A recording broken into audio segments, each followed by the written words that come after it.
And welcome out to Wauseon. Wauseon here, Harmon Field tonight, as we're discovering on a couple of runs tonight, right on the Norfolk Southern Rail line, for what should be one heck of a game tonight as your Golden Bears go on the road to take on the Wauseon Indians. Both teams come in 5-3 on the night, on the year, both looking for playoff points. Big game tonight, Chris. Absolutely. You know, you always want to look at how you're positioning yourself for the postseason. And the Golden Bears need to win this game against Wauseon. Wauseon is in their region. These are direct head-to-head points that the Golden Bears need if they want to first make the playoffs, but then also host a playoff game, which would be really, really nice. And the reality is that this game could very well be a preview of what we see in 2 weeks, as it's very possible these two teams could link up again. So welcome, fans, to the Oberlin Turnbull Countdown to Kickoff. Oberlin Turnbull Funeral Home and Crematory, family-owned, family-focused. Chris Malanga had a chance to chat with Bryan head coach Grant Redhead. You'll hear that after this timeout on the Golden Bears Sports Network. Discover affordable transfer opportunities at Northwest State. Start here and save thousands on tuition. Our advising team will help you get your credits transferred. So don't wait another minute. Get started today. Nobody likes an awkward silence. You can actually use it for something good. You haven't really been yourself lately. Are you okay? Find out how you can help a friend with their mental health at seizetheawkward.org. Welcome back out on the Golden Bears Sports Network. Chris Malanga alongside Coach Graham, head of Bryan Golden Bears. And Coach, big win over Swanton last week. Guys really hit it in all facets of the game. Yeah, you know, we played well, and Swanton's struggling right now. You know, they're 0-8, and they haven't hardly scored any points. And, you know, our defense has been getting better, but we also play two offenses that aren't as good as the other people we played. So I take it in stride, but, you know, I know we are improving some. That's good. All right, well, let's talk about the offense and defense for this game. 414 total yards, 363 rushing, 51 passing.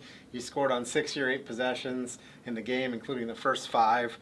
Sam had 3 rushing touchdowns. Jace had 2 rushing touchdowns. Damian Wolf had a rushing touchdown. So spreading it out, and those guys doing what they do every week. Yeah, you know, we had a good flow on offense. We didn't score on the opening possession of the third quarter because snap went off to the right. Jace couldn't catch it, so between him and, I'll put it on both him and the center, bad snap, quarterback didn't handle it. He had to run back and jump on the ball. We lost too much yards and couldn't make it up, so that cost us, and we had to punt. Defensively, you got your first shot out of the year. Mm-hmm. You had Carter Brown back, who intercepted a ball right before the half, which was nice to see. And you held them to just 120 yards. Yeah, you know, again, they're struggling, but we also played well. And I think it's a combination of both. You know, defense, we've been really hammering on them about getting better. We didn't do too well in 2 of our games this year, and they were against really good offenses with Van Wert and Liberty Center. But, again, we have to play better defensively. Absolutely. And you got a team that is kind of like you, coming up, a very work ethic kind of team, gritty kind of team in Wauseon. They lost to Archbold 35-14. That's their 7th straight loss against them. That's hard to believe. That's 7 in a row. But they have the same record as Bryan. Right now in the playoff rankings, they're 2 situations, 2 ahead of you. So obviously this game is going to have some playoff implications. I don't know if it will quite get you to a home game, but it has an opportunity to feel like that. Whoever wins here could really kind of leapfrog each other, I think. Yeah, it's a must-win for us. We don't want to get into the playoffs at 14, 15, 16. When we get into that low area, we're playing people that are really, really good. Exactly. Liberty caliber good. We want to get in against someone, you know, get a little bit higher up. That way we play a team that's more similar to us. Go in, get a playoff win, get some confidence, and let some people knock each other off and see what happens. But you got to win the first one. You know, we got to beat Wauseon to have that opportunity, and that's what I keep telling the boys: don't put the horse before the cart before the horse. Right, you got to take them as they come.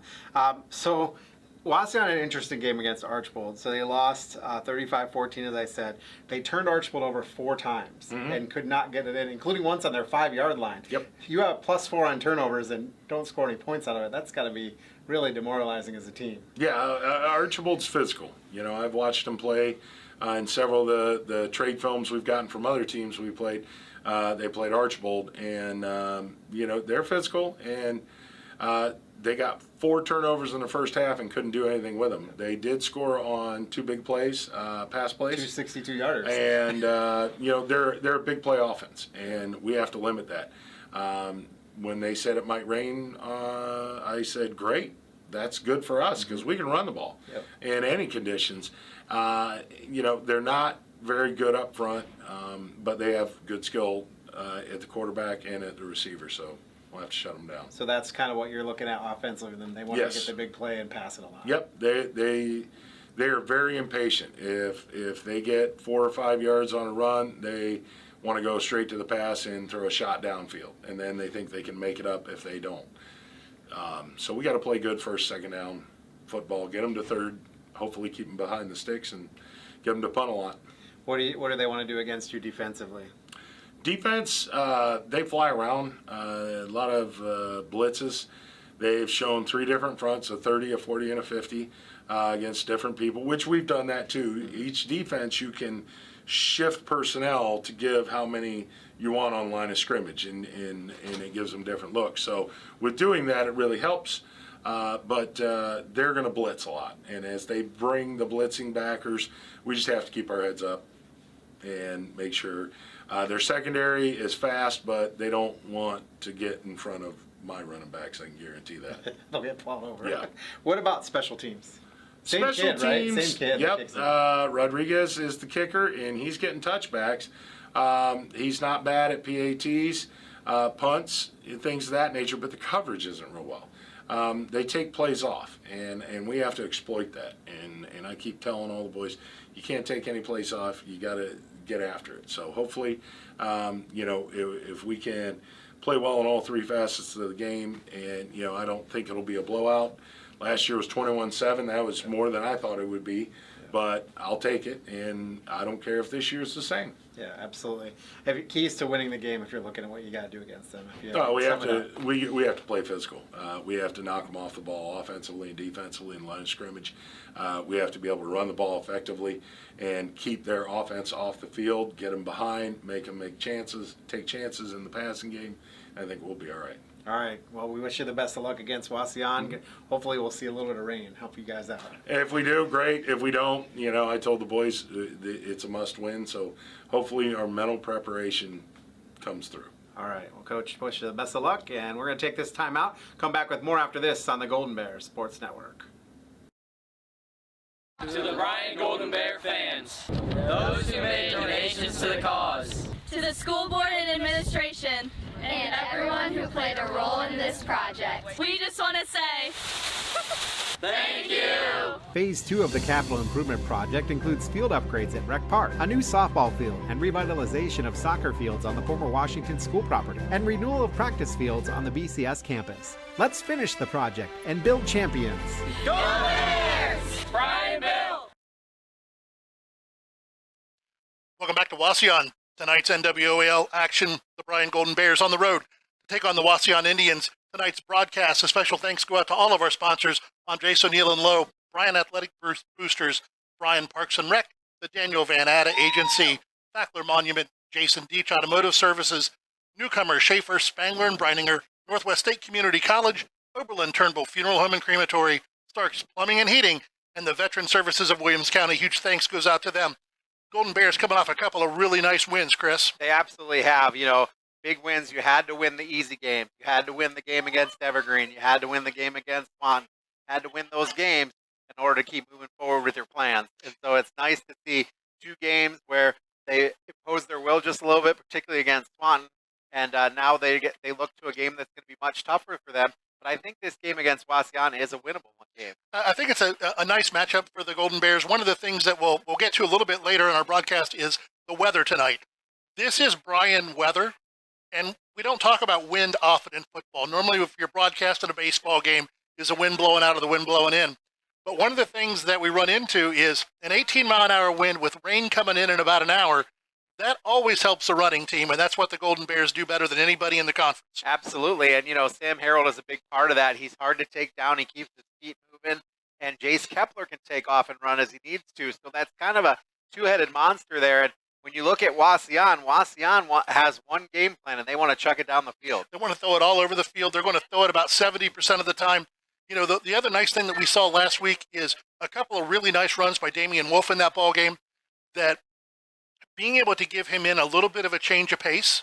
You're not going to see Damian go outside the tackle the way Sam does, but it gives a little bit of a different look. And if Bryan can play their game and keep both of them in the backfield with Jace, that cross action, that counter game that they've been starting to run out of that just really helps this offense and makes it a little tougher to defend. You can't just look and say, all 6 is going to get the ball or 2 is going to keep the ball. You got to stay a little more honest with your reads. And also with Jace Kepler being the kind of quarterback he is, if the weather is okay tonight for him, and if he has time, he also can hurt you by the pass. And so, when you're setting up to defend, run, and all of a sudden you chuck it down with a pass, that's what you got to worry about there. And, but Wauseon's got a good defense as well. 3 leading tacklers in the league, and Bryan's averaging 38.1 points per game. And the thing I like to see is that points given up number keeps going down. It's really going down. We've given up, after center dropping 63 on us, we've only given up 7 in the last 2 weeks. And I know Coach talked about it in the interview you had with him. The competition wasn't quite up to what we want to see. But as Yogi Berra used to say, baseball is 90% mental, the other 50% is physical. When you get that confidence going, confidence goes a long way. Your son, my son, both soccer goalies. And one of the things I used to say when I was coaching goalies is, I want them to get a shot on goal early to make a save, because the confidence goes up and then the harder saves come a little bit easier. So that helps the Golden Bears coming into tonight, because as we look at this Wauseon team, they're going to throw it all over the field. Best passer in the league coming in, best receiver in the league coming in, and that's what they're going to want to do. 70% of the time, they're going to drop back and they're going to chuck it. And they lost to Archbold last week for the 7th straight time in that rivalry, which is really crazy when you think about it. But the 2 touchdowns that they had, both 62-yard touchdown passes. And that's going to be the one big thing that Bryan's got to take care of tonight. The other thing is they turned Archbold over 4 times in the first half last week. Didn't score off of any of them, but that secondary is kind of a ball-hawking secondary. Yes, it is. And one of those turnovers was on the Archbold 5-yard line and couldn't punch it in. The thing that I think that we're going to see a little bit of tonight, and Coach didn't give anything away in the preview, I'm just wondering how many times we're going to roll a safety over Tyson Rodriguez. 6'1", 174-pound senior, 45 catches last year, 39 this year, 14 of those for touchdowns. Yeah, he's a proficient offensive player there. He is the leading receiver in the league, and he is a tough guy, and he's the guy they're looking to first. Whereas the Golden Bears are probably going to look to Sam Harrell first.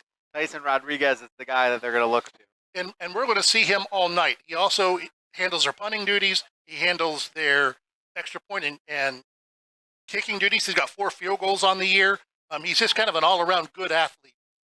And when you look at Wauseon, as you said, their passing game is over 2/3 of their passes, or their offensive plays are passes. When you look at Ryan Friend, who's their leading rusher, the 5'9", 193-pound senior, has 387 yards and 3 touchdowns on the season.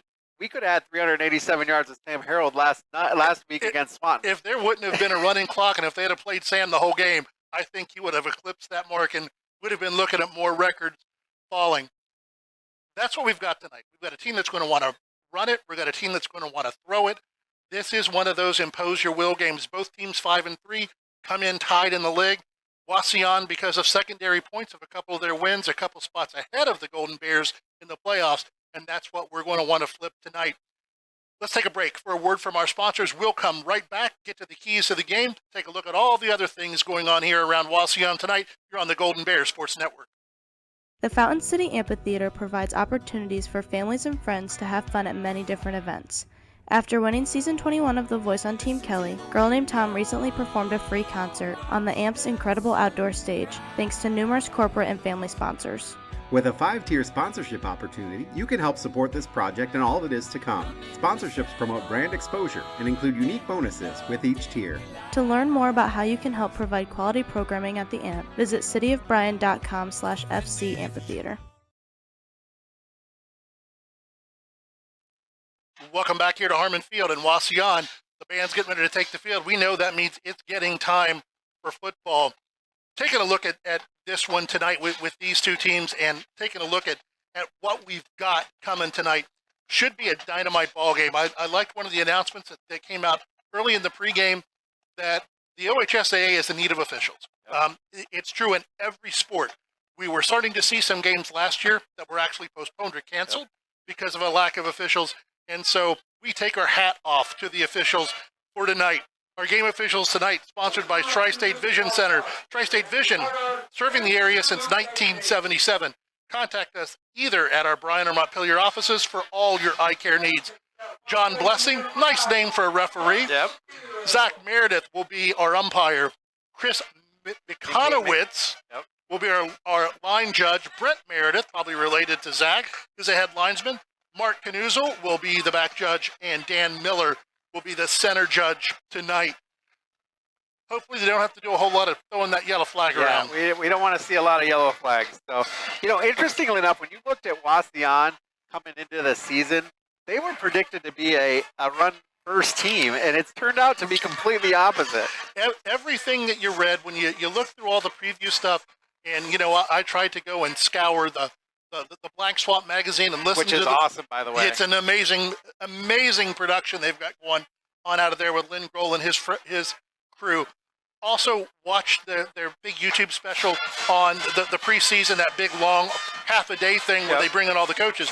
And one of the things that they talked about is they were going to run, and run some more, and we're not seeing that, which what that tells me is they got into the first couple of games and went, yeah, that's not working for us. It's time to change things around. And when you got an experienced quarterback like Trey Parsons, when you've got a receiver like Tyson Rodriguez, you're also going to hear Wyatt Smith and Braylon Miller's names mentioned a lot tonight. When you got it, use it. Yep, absolutely. And, you have to adjust your offense to the personnel. Too many times we see teams that have always been a traditional whatever. I think a Delta and the wing tee. If you don't got guys that can run the wing tee, what are you doing running the wing tee? You got to go with your strength. One of the things, and I've had the privilege of coaching soccer at the high school level and at the college level. One of the things that I think is different for college and high school, I've always said coaching high school is the toughest job in the business, because when you're coaching in college, you recruit kids to fit your system. When you're in high school, you've got to adapt your system, sometimes on the fly, to deal with your kids. How many teams have we seen over the years that we think, man, this is a team, they're going to make a deep run, and suddenly a quarterback gets hurt, or a receiver gets hurt, or a running back gets hurt, and you're going, oh, we've got to totally change everything we do now. So good on Coach Moore for seeing what they needed to do and finding a way to adapt. Absolutely. When you look at these two teams, Dave, the number that really jumped out at me was that Wauseon's defense is pretty stingy. 16.5 points per game. That is something that is tough. They're a really good defense. They are. They've only given up over 30 points twice. Now, we got to remember, the Golden Bears coming to this one averaging 38. They gave up 30 to PH in a loss, and then last week 35 to Archibald in a loss. Other than that, they've kept teams in the teens all season long. Absolutely. And even Bellevue, that next closest one was a 26-3. You know what I mean? So they were right around that 30 mark, and 16.5 points when you're matched up against the 38. Something's got to give. It does, and the one game that jumped out to me when we looked at like opponents, and when you're in the conference, you get like opponents all the time. But Fairview was a like opponent. Wauseon beat them to open the year 49-12. You guys remember our game at Fairview, 67-46, and we're setting all sorts of records. So, we'll see what that defense does tonight. The nice thing that I see when I look at the roster when Coach sent it out this week, I didn't see all those red lines that we've been seeing way too much of. Yeah, so, injuries are better. I know that that Brown is back. I know that Maddox Langendorfer's back, and so those are a couple of the big guys that have been struggling, with injury. They're both back, and Brown was back last week. I think Maddox was too, just a little bit. They didn't play a ton. No. I think we should see them back at full strength tonight. The one that we've been holding on to and wondering is Jaden Dennis with the broken hand. He came back with it, and then they had to pull him back out again. I know the coach wasn't quite sure what, when you're a coach and want your kids to play, your definition of 2 weeks and the doctor's definition of 2 weeks are not always the same thing. So we'll see if Jaden's out there. I saw him out there warming up tonight. He's not in street clothes, so that's a good sign for the Golden Bears. Again, we've been able to bring up Jacob Uran to play that other defensive end position, and he's been really solid as a freshman. But what we can get is a little more depth. Yep. When you get late in the season, that depth becomes a big deal. Senior night here for the Wauseon Band. We're getting ready to listen to them perform, and then our national anthem. We'll take a break for our sponsors, and we'll be right back on the Golden Bears Sports Network. Why do so many people travel to Jason East Automotive Services in Edgerton when they want their vehicles repaired? Because Dave Brown and Sam Bailey have over 60 years of experience fixing the problems that other mechanics couldn't. They work on all makes and models, and they specialize on imports. Recently, they have expanded their service area by almost 50%, and they've hired Eston Knerk to their staff. So if you have a vehicle, foreign or domestic, that you want fixed right the first time, take it to Jason Dietsch Automotive Services on the east side of Edgerton.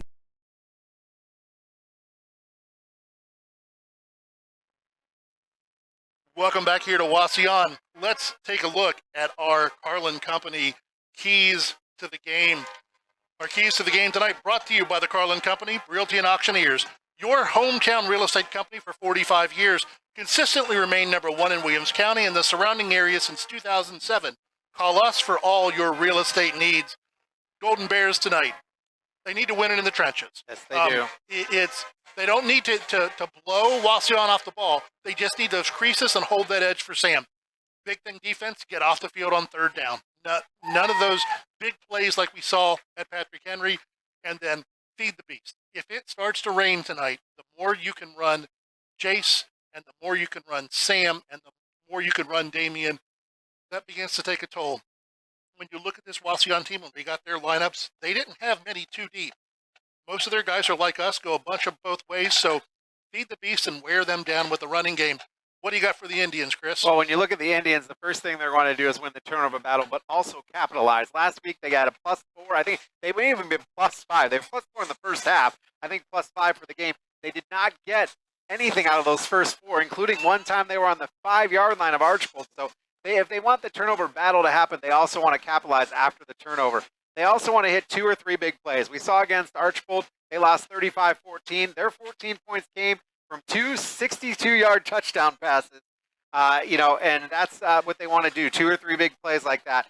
And then they want to find a way to get Rodriguez isolated one-on-one. We talked a little bit off the air about how you're going to cover Rodriguez. You want to bring a safety over. You always want to kind of double him as best you can. And so, you need to make sure that they want to get him isolated one-on-one in space to do what he does well. And that adds to a fourth key, if you will, for the Bears. When he gets the ball in space, we don't let a 4-yard pass become a 44-yard pass. We got to be able to tackle in space tonight. Absolutely, and that's the Bears have had just a smidge of trouble tackling in space when you had the big plays, particularly against Liberty. Well, let's take a look at our starting lineups tonight. We'll first go with the offense for Wauseon. Our starting lineups tonight are brought to you by the Yoder Mechanical and Custom Fabrications. Call Yoder Mechanical and Custom Fabrications for all your mechanical piping needs at 419-519-3111. Across the front line for the Indians, Tate Wise, a 6'5 senior at left tackle. Ben Tooley, a 6-foot junior. Ian Martin at center. Logan Patterson will be at the right guard, and Landon Thoreau at right tackle. Behind the center will be Trey Parsons, the 6'3 senior. Ryan Friend will start at running back. Austin Kovar will be back there some as well. Tyler Rodriguez at tight end. Tyson Rodriguez and Braylon Miller will be out wide for Wauseon. We'll take a look at the Bryan defense tonight for us, Chris. Bryan defense, it looks like this. Across the front end, Jacob Uran at defensive end, Devin Agner at tackle, Connor Hogan at tackle, and Rainer Clemens at the other defensive end. Your linebackers look like this: Gavin Jessing, Damian Wolf, and Sam Harold. Corners and safeties, Maddox Langendorfer, Aiden Schellenberger at the safeties, Jace Kepler, Carter Dominic, and those are the guys that have been there. And again, I look to see extra guys coming in. Cody Schaefer has played pretty well. Drew Hahn has come in and relieved pretty well. I want to see those guys as well. Call those guys names a lot. We can tell really how well this Bryan defense is doing, because Coach looks for an opportunity to get Sam Harold out of the game, to be able to give him some rest on the defensive side of the ball. Cody Schaefer's been able to provide that all year long. So you can tell where Coach feels on the defensive side of things. If we're looking midway through the second quarter and Sam's on the bench during the defensive possessions, that's normally a good sign for the Golden Bears. Unless he's in, which we don't. We don't want that. We're not going to have that happen tonight. We gave you a little bit about our weather. 57 degrees, winds at about 18 miles an hour, I believe. Last time I checked, feels like 53 out there. It's a pretty night for football. But I looked at my radar just a minute ago, and there's some greens starting to ease their way this way. And I know that's something that Coach even talked about in your interview with him. He's not going to complain if it gets a little damp. No, he absolutely is not. That helps the Golden Bears. It really would slow down the Wauseon passing game. By the way, elsewhere in the league tonight, Delta's at Liberty Center, Patrick Henry's at Archbold, and Evergreen's at Swan. And we've also got some tonight, taking a look at playoff games. I know that Andy's on the road with Montpelier at Ottawa Hills. That's got huge playoff implications tonight. Antwerp and Paulding are battling one another. Eden and Elmwood, North Central, Van Loo, Tenora, Edgerton, and Defiance is on the road at Salina. So some really big games that are going to have a huge impact. We're getting down to this place that Jim and I talked about it a little bit on the radio this morning, that we don't want to see the talking too much ahead. Wonderful time. Take a break. Our national anthem here from Wauseon, sponsored by Veteran Services of Williamstown.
Well, a couple things that I noticed during the national anthem is Wauseon won the toss first off, and they've elected to take the ball.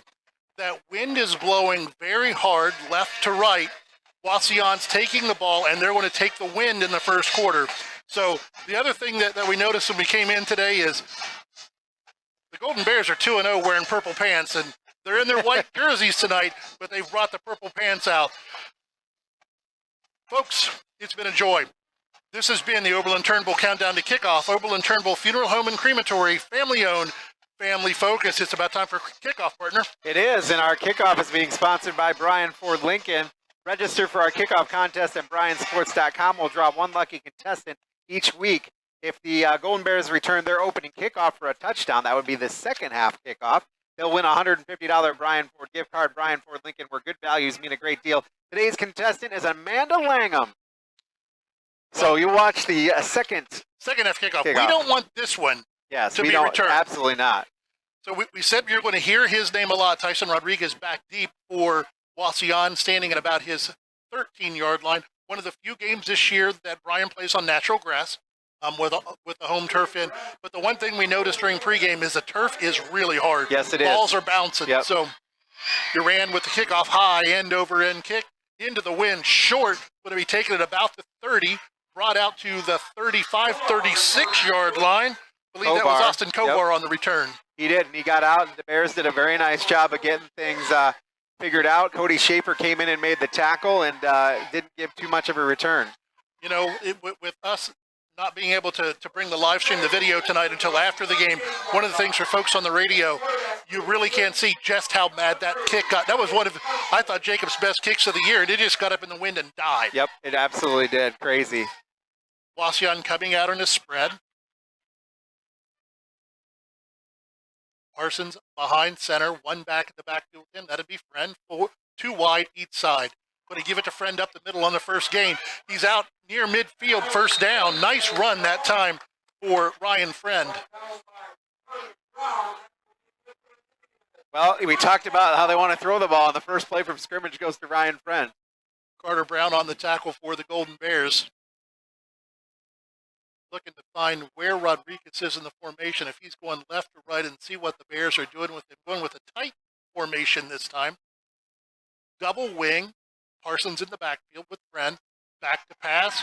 Looks downfield. Has time. Throws it out. Looks like it's complete. Going to be complete inside Bryan territory at the 41-yard line. And who else? Rodriguez. Tyler Rodriguez. They have him listed as a tight end on the depth chart, but he's a wide receiver. He's a wide receiver. He may line up in the slot, which is what we're seeing this time as he's coming this way. Ball on the left hash, second down, 3 to go. Parsons in the backfield, Friend to his right. Slot both ways. Friend takes a snap, going to give it to Friend again over the left side. He's going to be stacked up. Going to be close to a first down. I think where they are, he has it. A little bit of second effort to bring the first down. Jessing on the tackle, and Gavin Jessing needs to have a good game at that linebacker spot in order for the Bears to do well tonight. He does. He's plays kind of that hybrid position. Sometimes he can drop back in coverage. Other times he comes up to make the stop on the run. First down, 10 to go for Wauseon at the Golden Bear 37. Once again, Friend going to go over the left side. Spins out of one tackle, going to be down inside the 35 to about the 34. Making some ground over that left side. We saw that a couple weeks ago on the one drive by Evergreen until Bryan made the adjustments. Yeah, and they come out into this game going 70-30 pass run. They must have seen something on tape that wants them to get started out on the ground right now. Or maybe they're waiting for weather and they want to ground it out and see how that goes. Once again, going left. This time chased down by Jacob Uran, tackled for a loss on the play.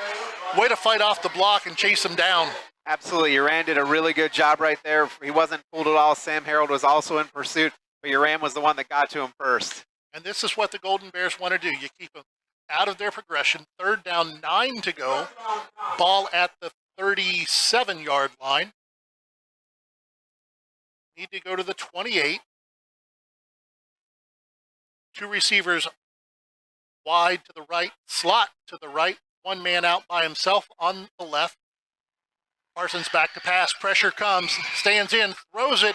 Ball's going to be incomplete. Nice play by Gavin Jessing. Looked like he got a hand on that one. Yeah, Rodriguez was coming across the middle on the slant, and there were 3 Golden Bears in the vicinity, and he's just not able to catch it right there.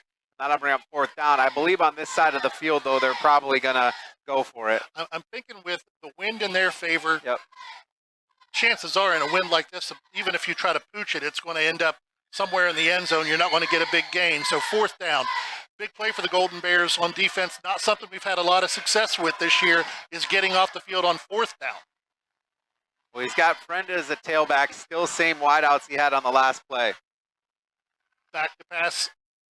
Pressured in the pocket, is going to escape out to his right. Looking downfield, is going to have to take off and run. Drugged down by Sam Harold. And there's going to be a horse collar.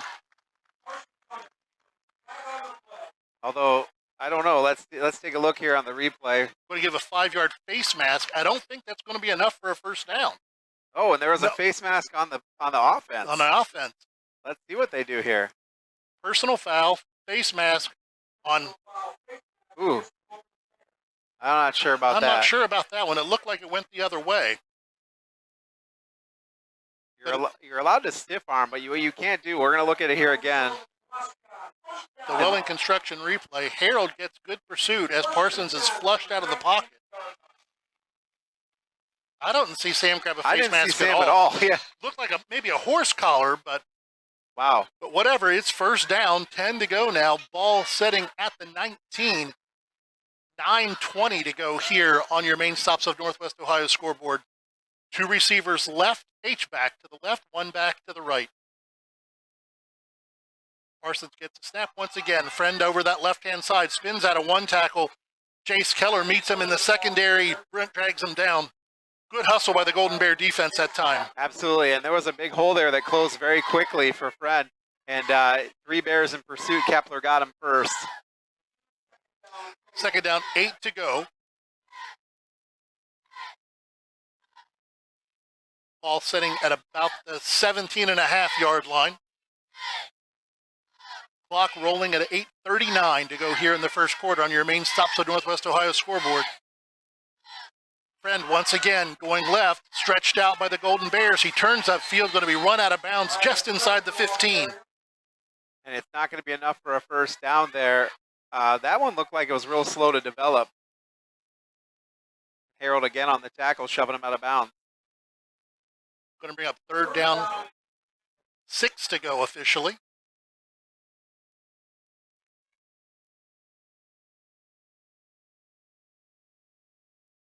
Looking to the sideline for the play. Shifting receivers around. Going 2 to the boundary side, 1 to the field side. Parsons has 2 backs in the backfield with him. Kovar back in the backfield with him this time along with Friend.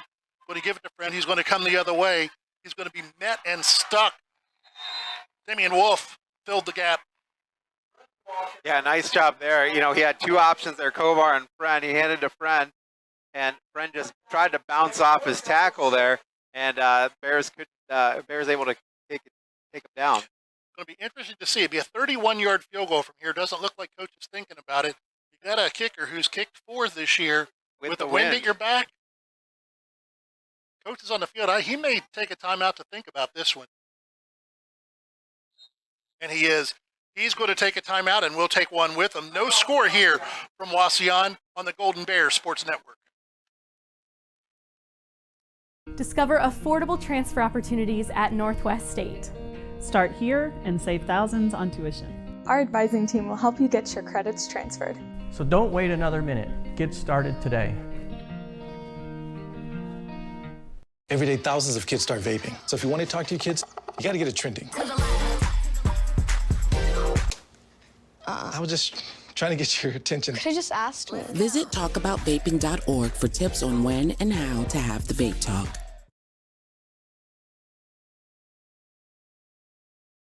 It looks like they are going to try the field goal. 32-yard field goal officially. Wind at his back at 18 miles an hour. I think this may be the first field goal attempt we've seen all season. I think you're right. Parsons to hold. Snap, the hold. The kick is up. What a boot. And it's good. Right down the middle. What a leg by that young man. And we're going to get our score finally on the scoreboard here after their first drive. Wauseon 3, Bryan 0 on the Golden Bear Sports Network. Every day, thousands of kids start vaping. So if you want to talk to your kids, you got to get it trending. I was just trying to get your attention. Could I just ask? Visit talkaboutvaping.org for tips on when and how to have the vape talk.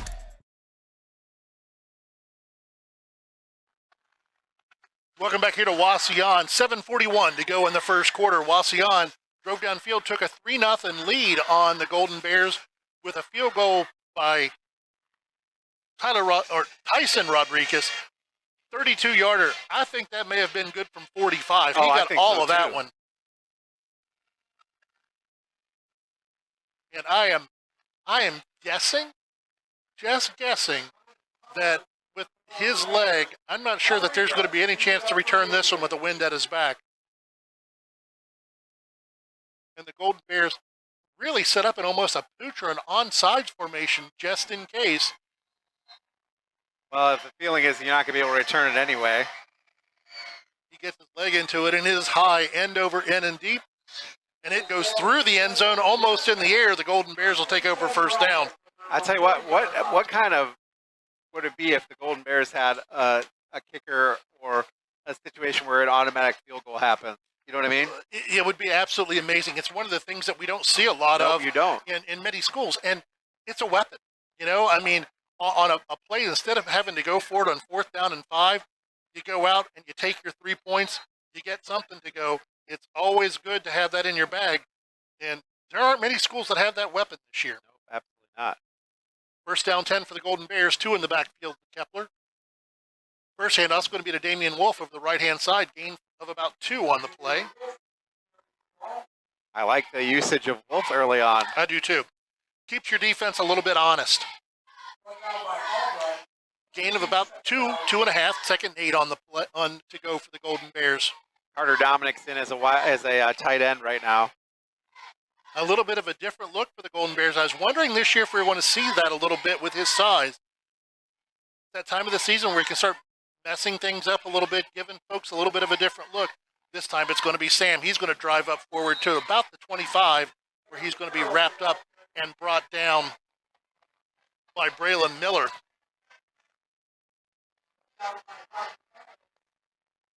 I like the look. Remember when we were talking before the season started, and I was asking if we're going to see Dominic at tight end any this year. He's just got the size for it. He does, and now they've got him rolling into the slot receiver side here on the near side, and he can catch the ball when it's thrown to him. Keeps defense honest. Jace is going to put it in and pull it down, try to get over the right-hand side. He doesn't have much room to go. Going to be about 2 on the play, I think. Going to bring up 4th and 3 for the Golden Bears. For the first time this year, that almost looked like a mix-up between Jace and Sam. We haven't seen that a lot on that read option. Yeah. They're going to give him only a gain of 2. It's going to bring up 4th down 3. What do they do here? Looks like they might punt. I see Duran in there. Duran's on to punt. Snap. Oh, straight up in the air. Straight up in the air, and then this wind isn't going to go very far. We got a flag on the play. Ball takes a Wauseon bounce. I think we may get a benefit of the flag this time. I think you're right. Not much of a punt on that one. Only going to be about a 7-8 yard punt. Well, number 2, Brayton Miller pushed into one of the Golden Bears in the back. I don't know if that's what they're going to call. They're going to call a hold, though. And the big benefit to that, the ball was down at the 35. Yep. The holding penalty goes from the hold, which was a good 12 yards past the end of the kick. That's a huge penalty right there. Backs Wauseon all the way up into their own territory at the 46. But as we saw during the first drive, they've been able to move the football tonight. That ended up being a 21-yard penalty after the punt into the wind. 2 backs in the backfield with Parsons, 2 receivers to his right, 1 to his left. The Bears in a 40 front defense. They're going to give it to Kovar. He's going to break inside Bryan territory down to about the 41. That was a little misdirection there. They ran the one guy to the left and one guy to the right and headed off to the second guy. It's the play that we've been trying to get with Damian and Sam on offense. They took that one out of our playbook, that little cross-action counter. We're rolling under 6 minutes here. It's been a fast first quarter with everybody running. 2 receivers to the left, 1 to the right, H-back to the right. Friend in the backfield. He's going to get it. dances in the backfield, tries to get over the right-hand side, does get across the line of scrimmage. Gain of about 3 on the play. Going to mark him officially for 2 on the play, I believe. Sam Harrell was coming in on the blitz, and number 10, Austin Kobar, did a great job of holding him up and not allowing him to make that tackle. Second down, 8 to go. Wauseon driving. Their second drive of the game. First drive ended in a 32-yard field goal. Parsons one back in the backfield, 2 receivers each way. Back to pass, looking to this side of the field. Throws it out. It's going to be caught by Miller, wrapped up immediately and brought down. A gain of about 3 on the play. Great job there by the Bryan defense to read that. That was Drew Hahn that was there right away to read it. Came on and had some help there from Carter Brown, but nice job there for not allowing that to go to a big play. One of the things that we talked about early on is being able to do tackle in space. Good job that time. Get a helmet on him, wait for help to come. Third down, 5 to go. Ball at the 35. Clock rolling inside 4:45 on your main stops at Northwest Ohio scoreboard. Tight formation to the right, 2 backs in the backfield. Parsons is going to roll to his left, throws it downfield in between 2 receivers, incomplete. Yeah, he hopped it down there. I don't know if he was going for the deep receiver or the shallow receiver, but there were 2 right down there, and they both had guys on them. If he had gotten it all the way down to Smith, he may have been able to get that one for some good yardage. Fourth down, 5. Bunch of people running on and off for Wauseon.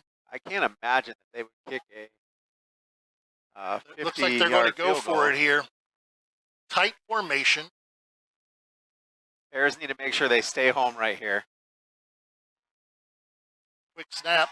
Parsons back to pass. Pressure comes. Hogan flushes him out of the pocket. Throws it deep down the field. Over everybody. Heck of an attempt down there by 21, Levi Tester was down there, and he, boy, oh boy, that was 6 if he caught that. What a throw on the run, though. Just a little bit over everybody. And it's that no man's land for a receiver. You're taught to come back to your quarterback, but that's one where Tester just needed to keep getting it downfield. Yep. So Bryan takes over on the change of possession. 4:19 to go here in the first quarter. Bryan's got the ball at their own 35. Good defensive stand right there for the Bears. Now we need to get the offense going. Read option. Jace is going to keep it up the middle. He's got a hole outside the 35 to almost the 40. Rainer Clemens did a good job there on the block to allow him to come blow right by there. They're going to give him a gain of 4. 2nd and 6. Ball is at the 39-yard line. 2 receivers to the left, 1 to the right. It's going to be Sam up the middle. He's met by a whole host of Indians in the backfield. It's going to get out for about 2, out to the 41, where it's going to bring up a 3rd down and 4. I don't think Sam expected to see 3 Wauseon defenders back in his line, behind his line, and that was what he met. We talked about winning the battles inside. The Bears haven't done that so far on offense. 4 wide this time. Trips to the right, 1 receiver to the left. Maddox Langendorfer down here by himself. Kepler throws the bubble out, incomplete. That was intended for Hahn. Good coverage that time on the play. Was that? I think that was number 8 for them as well. Nope, I think it was Tyson Rodriguez. Another punt. Last punt only went 8 yards in this win. We got a big break with the holding penalty that made it about a 35-yard punt instead of an 8-yard punt. The wind is going to have a part to do in tonight's ball game. That's a nicer punt. Nice low line drive is going to bounce at about the 30. Take a little sideways hop and be down right there on the spot. I think the reason that was a better punt was Jacob Uran didn't kick it high up into the air. He kicked it more of a line drive. And you got to know what is happening. In the wind in your face, you got to kick it a different way, and he did just that. This is one of those, if you're golfing, you're going to move the ball a little bit forward in your stance to hit a little bit of a lower shot. Yep. Wauseon going to take over on their 3rd possession. Both teams have had 2 possessions. Wauseon has a field goal to show for theirs. They lead this one 3-0. 3:15 to go here in the first quarter. We apologize for our clock not working. If you're watching this on WOSN or on the stream, the rebroadcast stream, it's really hard to pick this clock up tonight. Going to run a little jet sweep. Is Rodriguez coming this way, gets behind a couple blockers, pushes his way out near the 40, going to bring up a 2nd down and 1. And when you got a back that you, or a wide receiver that you can hand the ball to out of the backfield, it's also a good thing right there. When you look, you're seeing a lot of very similar plays. I think that's probably one of the reasons we're seeing Dominic play a little bit of tight end, change things up, because you got two teams that run very similar styles of offense, even though one wants to throw more than the other. 2nd down, 1 to go. 2 backs in the backfield with Parsons. 2 receivers out to his left, 1 to the short side. Going to give it to Friend. He's met, wrapped up, and dropped. Great play by Damian Wolf that time. Yeah, Wolf was right in there, had no place to go. Rainer Clemens was also in there. And good job there by the Bears defense to stuff that. Going to be a short loss on the play, bring up 3rd down and 1.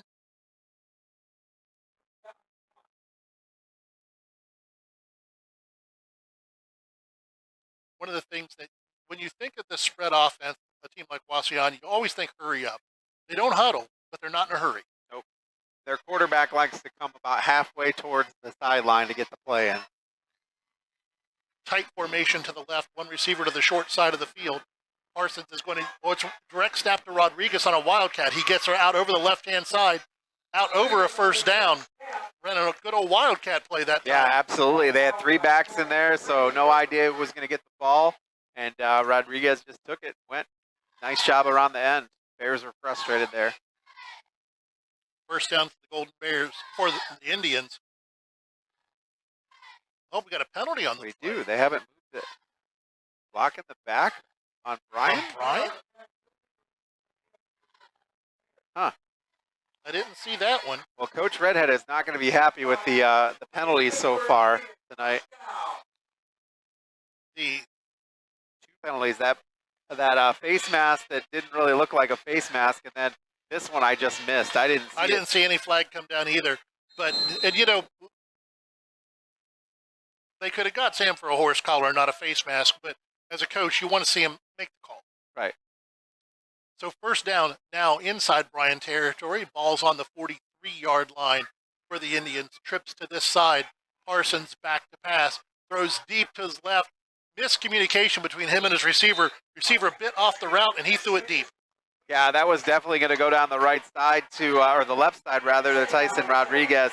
And for whatever reason, he didn't have the right play, and it came up short. You know, we run that read option with Sam and Jace. I would guess that with Parsons and Rodriguez, they probably have some read plays as well, and they just read that one differently. And I tell you what, partner, if you look out to our left, those flags are whipping now. Yes, they are. The wind has really started to pick up down on the field. And we got a flag on the play. That'll be a false start on Wauseon. That'll back him up 5. 2nd down, 15 to go.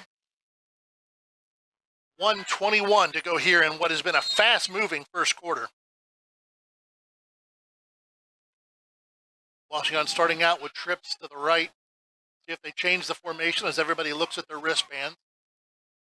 1 receiver to the short side of the field at the top. 3 receivers down this way. Parsons back to pass, looks this way, pumps, flushed out of the pocket, scrambles out to his left, heaves it deep downfield. Wide open is Rodriguez. Touchdown. We got a flag down at the line of scrimmage. I think there's going to be a hold against Wauseon. That one's going to come back. And thankfully it's going to come back. I thought they might have got him for illegal downfield because of how long he was running around. He had a guy coming and streaking across the middle and just didn't see him. That was a big one. It's one of the things that I'm sure that coach is going to talk to the boys about at halftime is you can't give up on your receiver. This guy can throw the ball downfield. He threw that one a good 55 yards. And when we saw him scramble, we started to come up. We got to stay back and stay in our coverage. But that brings up a 2nd down and a long way to go. Parsons back to pass. Pressure coming up the middle again. Once again, he's flushed. Gets outside the pocket. Looks to throw. Throws it downfield. Going to be incomplete. You know, we talk all the time about how difficult it is to make that throw going against your body, and it is one of the tough ones, and this young man can throw it really well, even against his body. A huge throw, huge arm. Brings up third down and a lot. Officially 3rd and 25. Ball back on the Wauseon 42. 1 minute exactly to go in the first quarter. Earning a country mile, as they say. They fake the blitz. Pressure comes. Parsons scrambles out this side, throws it downfield. And that's one where the wind got a hold of that one as well. He looked to throw it to his middle man, and there was just no way to make that throw. Brings up 4th down, and I think this will be a punting situation. Yeah, I think you're right. I mean, he's got a good leg, but not that, not that good for football, for a field goal.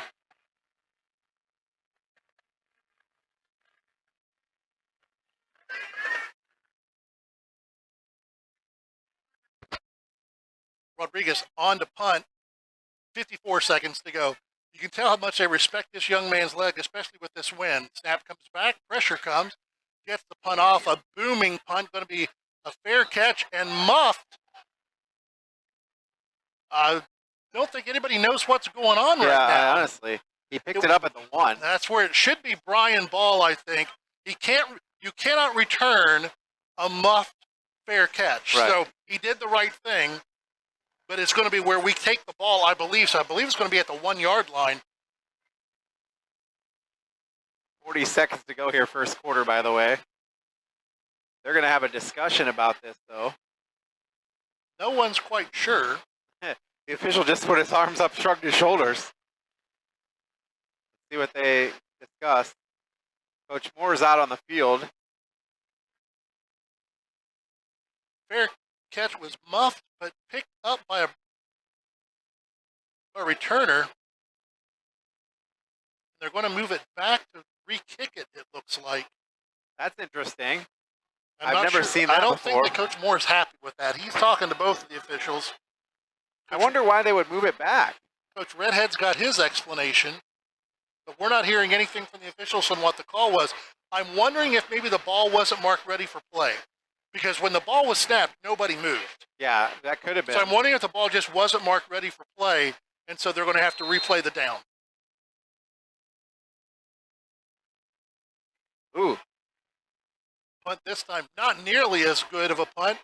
Ball's going to be taken at the 15 by Carlin, out over the 20, going to be met by a whole host of Indians and brought down. I'll tell you what, we'll take that, though. On a replay of the downs, we gain 20 yards. Absolutely, and there was also a bounce snap, so the Bears almost blocked that, too. Now, this is one of those possessions where it'd be nice to see the Bears be able to get something going. We don't have a first down yet tonight. No, it's been 2 3 and outs. 2 3 and outs for the Golden Bears. Wauseon has shifted into a 3 front, bringing the pressure up the middle in the A gap. Sam breaks a couple of tackles, gets out over the 25, just over the 25, going to give him almost the 26. This will probably be the last play of the quarter. And Brian's not going to complain. We'll take the wind in our favor for the rest of this half. Sure, absolutely. Ticking down, and I think they're just going to go for the second quarter. And that'll do it. That'll bring us to the end of the first quarter here from Wauseon, where the Indians lead your Bryan Golden Bears 3-0 on the Golden Bears Sports Network.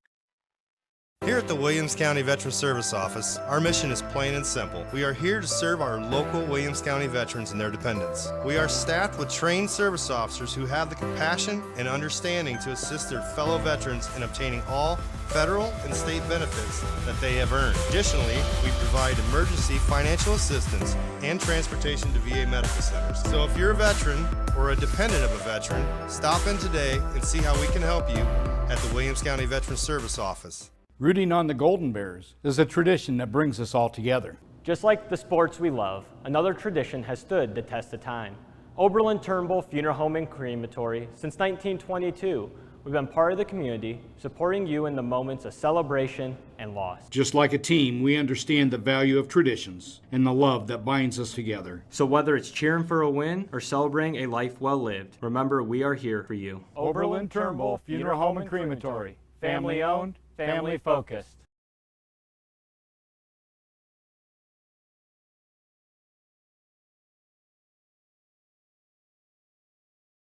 Second down 5 for the Golden Bears as we start the second quarter. Going to be Harold once again up the middle, breaks a couple tackles out over the 30, swarmed by an entire tribe of Indians.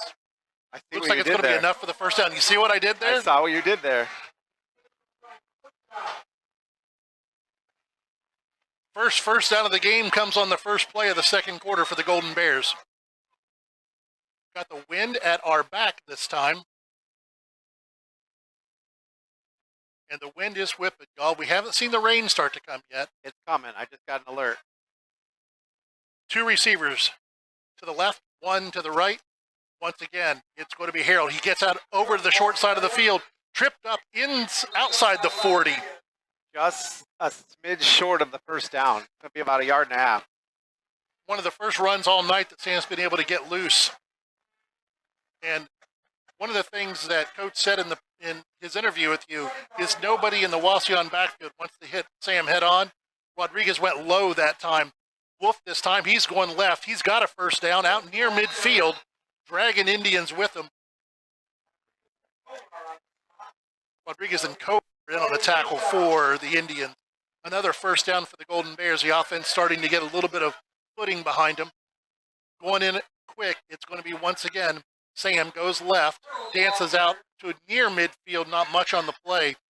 Going to give him about 2, put him right at the 50-yard line. Second and 9, they're going to give him 1 officially. Hahn coming over to slot right, put him to the wide side of the field. Out here with Jessing, Langendorfer to the left. Wolf and Harold in the backfield with Kepler. Now Wolf's going to come in motion to put trips to the left. Chase gets snapped, puts it into Sam's belly. He's going to keep it around the left-hand side. Out across midfield to about the 45-yard line where he's run out of bounds. Nice play that time. Move everybody to the wide side of the field. Come back to the short side for Jace. Makes it third down, 3 to go. Ball right at the 45-yard line. Clock running at 10 minutes, or stop at 10 minutes and 9 seconds to go here in the second quarter on your main stop at Northwest Ohio's scoreboard. 2 receivers wide to the right, 1 to the left. Play clock inside 7. And we're going to get a timeout by the Golden Bears. Brian's going to take a timeout to talk about it. We'll take one with him. You're on the Golden Bears Sports Network. The Bryan Parks and Recreation Department would like to wish the Bryan Golden Bears good luck in tonight's game. The Bryan Parks and Rec offers a wide variety of classes for you during the entire year and an array of sporting events all year long. Check out what the Bryan Parks and Recreations Department has going on at bryanparksandrec.com or like them on Facebook. The Bryan Parks and Rec hopes to see you in one of the many parks that Bryan has to offer and enjoy the facilities. Questions about the classes or rental of one of their facilities, call 633-6030.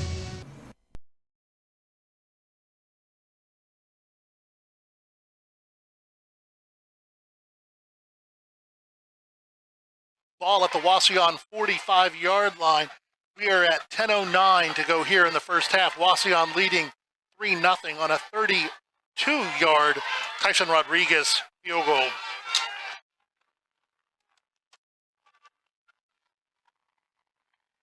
Bryan coming out, 1 receiver each way, 2 backs in the backfield. Carter Dominic lined up at tight end, something again haven't seen a lot before tonight. Just add a little bit to the power run, make the defense move around. 4-man front for Wauseon. Snap, going to be to Damian Wolf. He's going left, slips 1 tackle out over first down territory inside the 40. Nice run by Damian. A nice adjustment by the coaching staff. Everybody expects us to go 4 wide, being able to bring Carter Dominic in and then run Wolf off the weak side. 1 receiver each way. This time it's going to be Sam. He's coming to us, going to get met and brought down immediately. Tried to plant that foot, cut it up inside, and did not have the plant foot. Wauseon was right there, too. Two guys. Yeah, you're used to Sam coming this way and putting his right foot in the ground and cutting it back upfield. Can't quite do that on the natural grass tonight. He had a little bit of a slip and was brought down. No gain on the play. Second down, 10 to go. Jesse's going in motion. Gets set in the slot left. They're going to give it and fake it to Wolf. Jason, trouble in the backfield, being chased, rolls out, looks, throws it downfield. Short hopped, I believe, by Carter Dominic. Yeah, good idea. Dominic was there on the right side, just trying to get away from it, away with it, and he just short hopped it. And that was one where Jace was running for his life, and it's one of the things that we're seeing tonight is when Jace gets out of the pocket, they're shadowing him. They've got a guy spying him most of the place, so he had to throw that one downfield. And I got to be honest, that's one where an incomplete pass is a good thing. Two receivers each way for the Golden Bears. Harold in the backfield with Kepler. Jace is going to keep it on the option. Read, well met, and brought down by the Wauseon defense. That play took way too long to develop, too. Usually pulls it in and out quick, and that one took too long. Going to bring up 4th down and 10. Gotta believe the Golden Bears are at the going for 39. I would think so. I think that a punt, you're only going to gain about 15 yards. And I don't think you have to worry about a Rodriguez field goal going the other way. No. Kepler takes a snap. Sam stays in to block, now leaks out. Pass downfield, has a receiver. Langendorfer, touchdown, Golden Bears. No flags on the play. Nice job there. Langendorfer streaking right down the middle of the field. And Jace poised, stay in there. That extra blocker from Sam Harold, that was a total team touchdown effort right there. You know, I was expecting Sam to do what he normally does, is block and then drift out and get that little tiny pass. But we look at the Welling Construction scoreboard. Sam or Maddox gets behind the defense, and there's just perfect right on the number, in stride, touchdown, Golden Bears. We don't have a holder. We have a long Jace snapper. went off the field and hasn't come back on yet. Went off to celebrate the touchdown. We better get out here and hold this. Still got a little bit of time left. We got 13 seconds on the play clock. This is all sorts of disaster right here. Kick. Blocked. A little bit of confusion goes a long way. But Bryan gets a touchdown, much needed touchdown. They take the lead on Wauseon 6-3. 8:27 to go in the first half on the Golden Bears Sports Network. Discover tremendous scholarship opportunities at Northwest State. Over the past 2 years, we have awarded nearly $2 million in foundation scholarships. That's free money for college. Don't miss out. Apply today.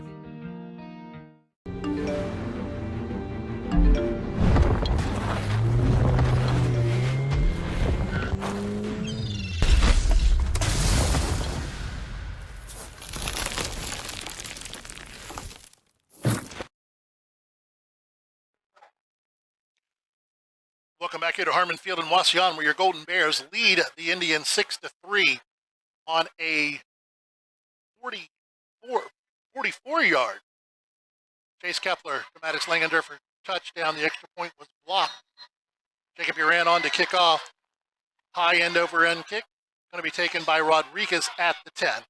Out to the 20, wrapped up, brought down. Bush on the tackle for the Golden Bears. 8:21 to go in the first half. 6-3 Golden Bears. First down, 10 to go for Wauseon from the 21-yard line. Parsons comes in from the sideline with the play. The Bears in their traditional white jerseys, purple pants tonight, their traditional gold helmets. Wauseon in red, head to toe, moving right to left here in this second quarter into the wind. Two receivers to this side of the field. Slot back this side, one receiver out by himself. Parsons going to throw a little bubble screen, almost knocked down, but they've got room in space. Down the sideline, chased is Rodriguez. Two Bears take each other out of the play. Rodriguez is going to go all the way, it looks like, for a Wauseon touchdown. Well, we saw him do that the other day. I'm not so sure he didn't step out of bounds back here, but I don't think anybody was close enough to see it. Jacob Duran almost knocked that pass down. Maddox Langendorfer almost had right there. But what do we talk about, partner? Big plays. You got to tackle in space, and we didn't tackle in space. And that ends up being a 79-yard touchdown. Rodriguez on to kick the extra point high into the night sky, and good. 8:03 to go in the second quarter. Wauseon 10, Bryan 6 on the Golden Bear Sports Network. To the Bryan Golden Bear fans, those who made donations to the cause, to the school board and administration, and everyone who played a role in this project. We just want to say, thank you! Phase 2 of the capital improvement project includes field upgrades at Rec Park, a new softball field, and revitalization of soccer fields on the former Washington school property, and renewal of practice fields on the BCS campus. Let's finish the project and build champions. Go Bears! Bryan Bill! Welcome back here to Wauseon. 8:03 to go in the second quarter. Wauseon 10, Bryan 6. We talked about tackling in space, partner. We talked about big plays. The confusion on the extra point just kept going onto the defensive side of the ball. Yeah, that was impressive when Rodriguez gets the ball in space. Golden Bears could tackle. They went down the sideline and then they came back out, made guys miss, and that was just a thing of beauty right there. Rodriguez is going to tee it up. We'll see how he does kicking into the wind. Sure didn't seem to have any problems with the extra point. Just really high. My goodness.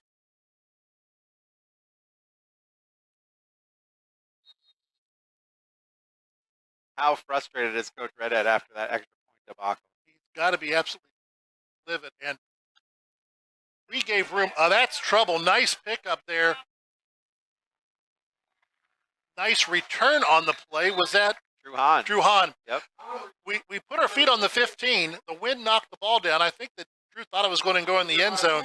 Lucky that we got the hop that we did. Because that is a live ball, as we've talked. You know, if they had got down there and able to take it out quickly, that's trouble.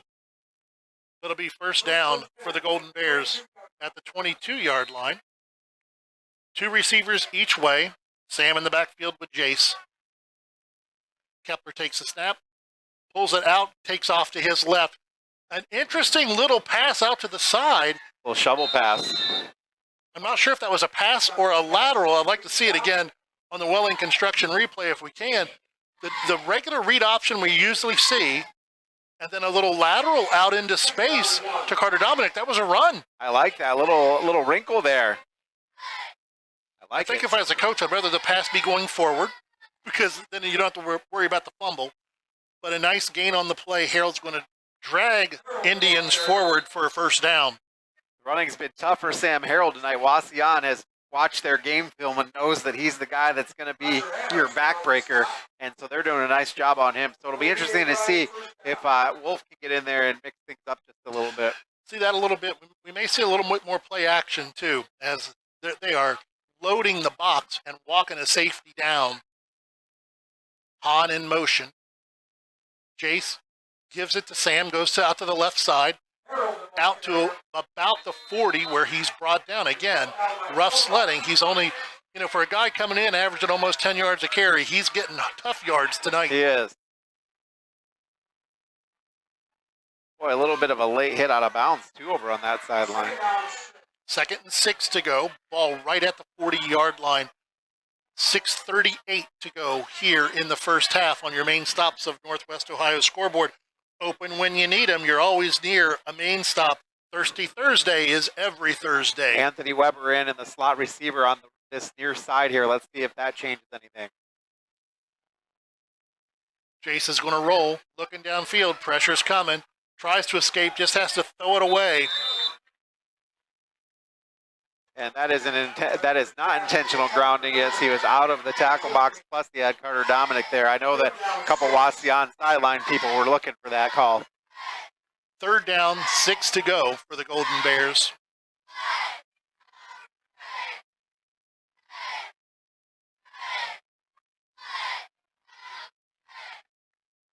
Bryan looking to get the play in from the sideline. Langendorfer out to the left on his own. 3 receivers to the right. Harold in the backfield with Kepler. Jace back to pass. Steps up in the pocket, chased out of the pocket now. Looks to throw. Has a receiver downfield again. This one almost intercepted. Incomplete. Boy, I think that was Anthony Weber there on the left-hand side. He went to his right, then he went to his left, and good coverage right there by Wauseon. That was number 2, Braylon Miller on the coverage there.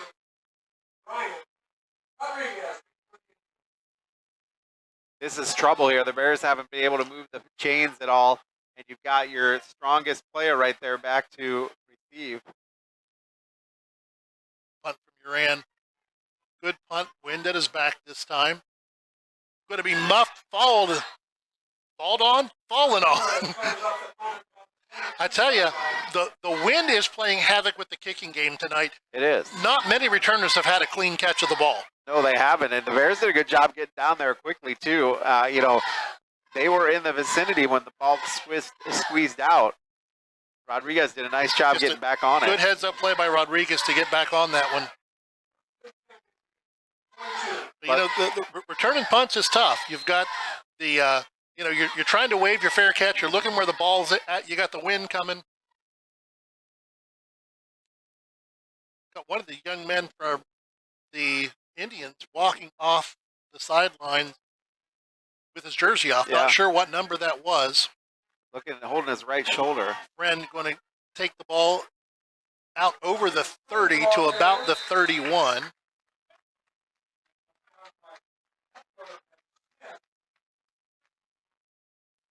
Bring up 2nd down and 1 to go. Nice run there by Friend. He's finding some room on that left side of their offensive line. 2nd 1, clock rolling inside 5:30 on your main stop to Northwest Ohio scoreboard. Parsons in the backfield, 2 receivers each way.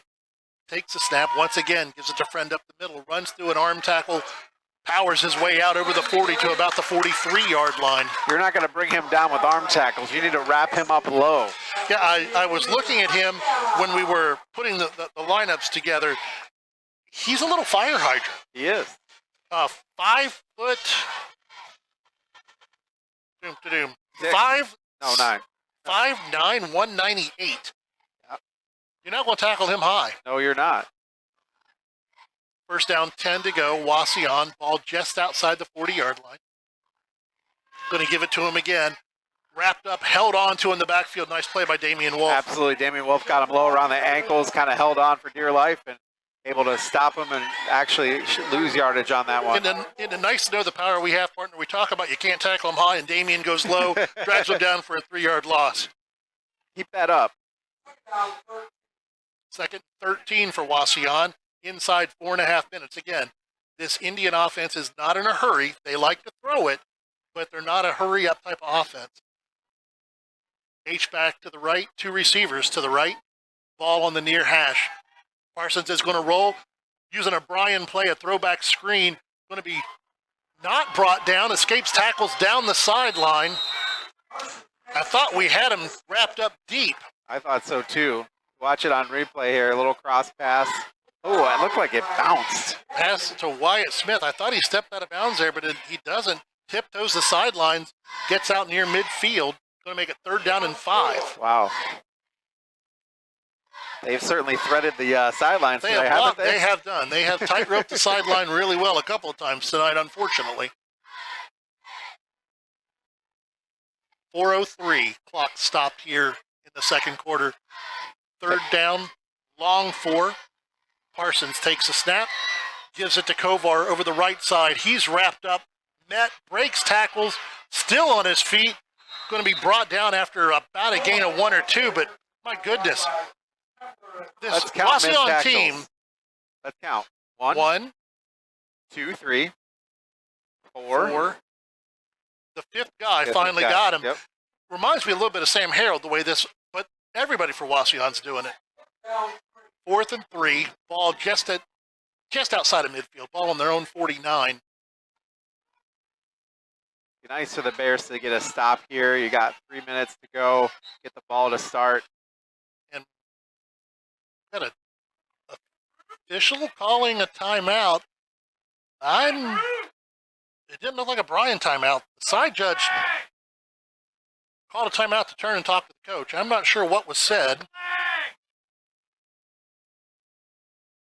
Now the referee's coming over. Coach Redhead having a discussion.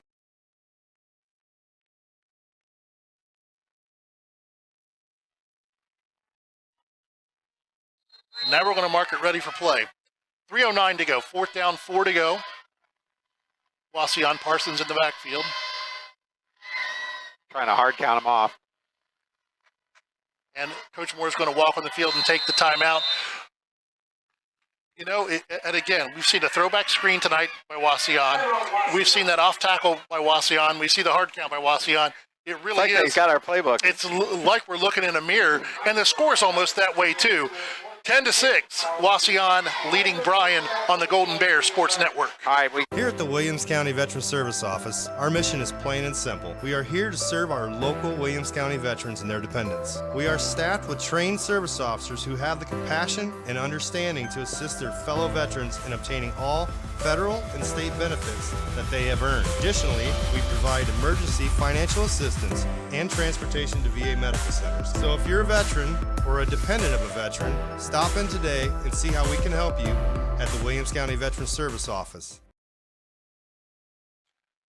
Welcome back here to Wauseon. 4th down for the Indians. Tried to draw Bryan offside. Hey, can I tell you about our YouTube channel? Please do. Keep up with all the Bryan Sports action by subscribing to YouTube, youtube.com/Bryan Sports. And if you subscribe, it really does help because get to 1,000, we can do a lot more with the stream. Absolutely. And Wauseon came out to go for it after taking the timeout of trying to draw Bryan offside. Parsons fakes, pulls out this side. Jaden Dennis was held all over the place, but they didn't call it, and it's going to be enough for a first down. Let's see if we can see this again. Right there, Jaden Dennis. Wow. I'm not sure how that one was missed, but they had an entire handful of Jaden Dennis jersey that time. Good to see Dennis back in on that end position, but boy, oh boy, that hold was rough right there. First down, 10 to go. Ball inside Bryan territory. 2:50 to go in the first half. They're going to give it to Friend again. He's going to dance his way, met and hit hard, brought down after a gain of about 3. Nice pursuit there by the Golden Bears. First one on the tackle was Cody Schaefer. Had a couple other Bears in there as well. Second down, 8 to go. Wauseon down to 1 timeout. Golden Bears have 2 as we're inside 2.5 minutes to go here in the first half. Kovar and Friend in the backfield with Parsons. 2 receivers to the right. They're going to give it to Friend up the middle. Wrapped up, brought down inside the 40 to about the 37. And again, Cody Schaefer was in there on that one as well. Gavin Jesting. Going to bring up 3rd down and 4.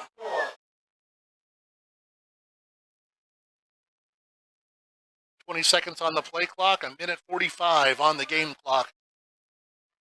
2 receivers wide to the right. Kovar in the H-back slot. Wyatt Smith down here by himself. Kovar now goes in motion. Parsons back to pass. Pressure comes. Steps up in the pocket. Looks to escape.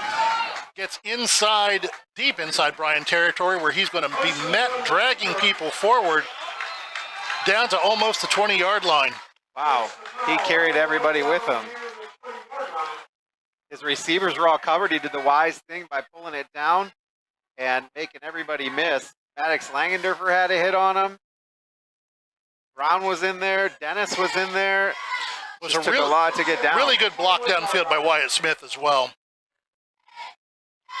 1:14 to go. Wauseon still not in a hurry. 2 receivers to the right, 1 to the left. Parsons back to pass. Throws it out into the flat. That one the wind got a hold of. That looked like a curveball that hung. Yes, it did. And that was, I was wondering if he was going to go down the field. I figured with a minute left, you're going to take a couple of shots down the field and try to get Bryan sleeping. He threw it to the near receiver, and just again, the wind took it, as you said. Well, but as we've seen, a little 3-yard pass to Rodriguez can go a long way. That's who he was looking for out there in the flat. But that wind is whipping across the field and just carried that ball along with it. Kovar once again in motion. Parsons' back is going to roll. They're going to throw a throwback screen. Read well by the Golden Bears. Nice play that time by Maddox Langendorfer.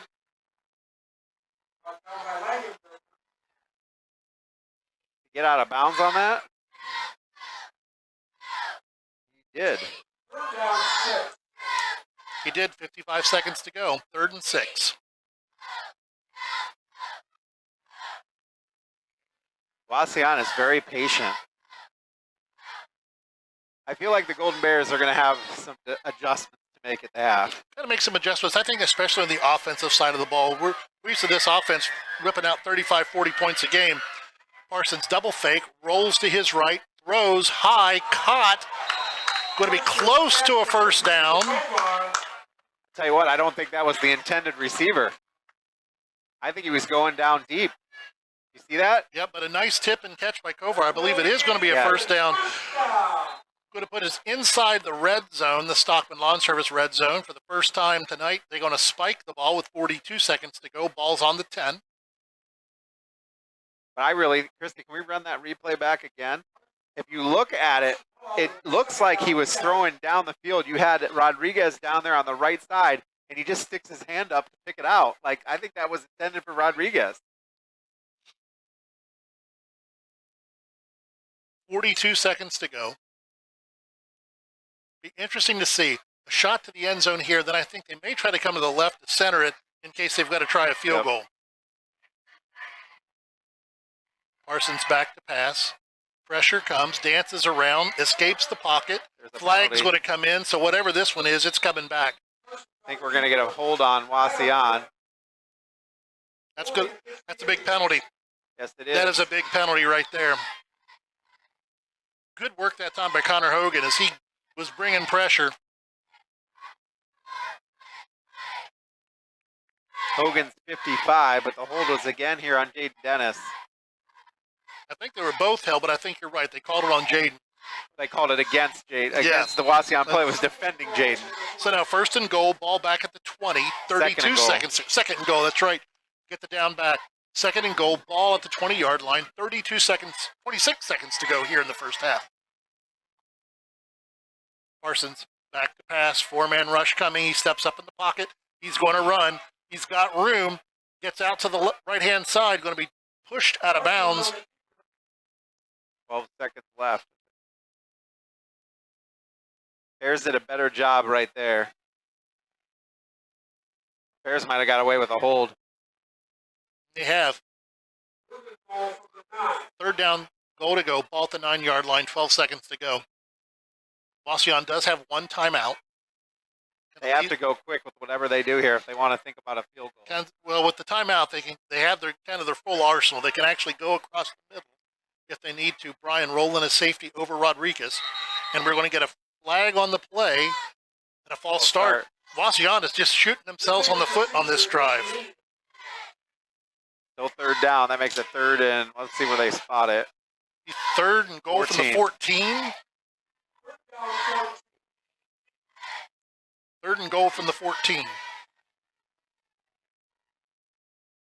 12 seconds to go.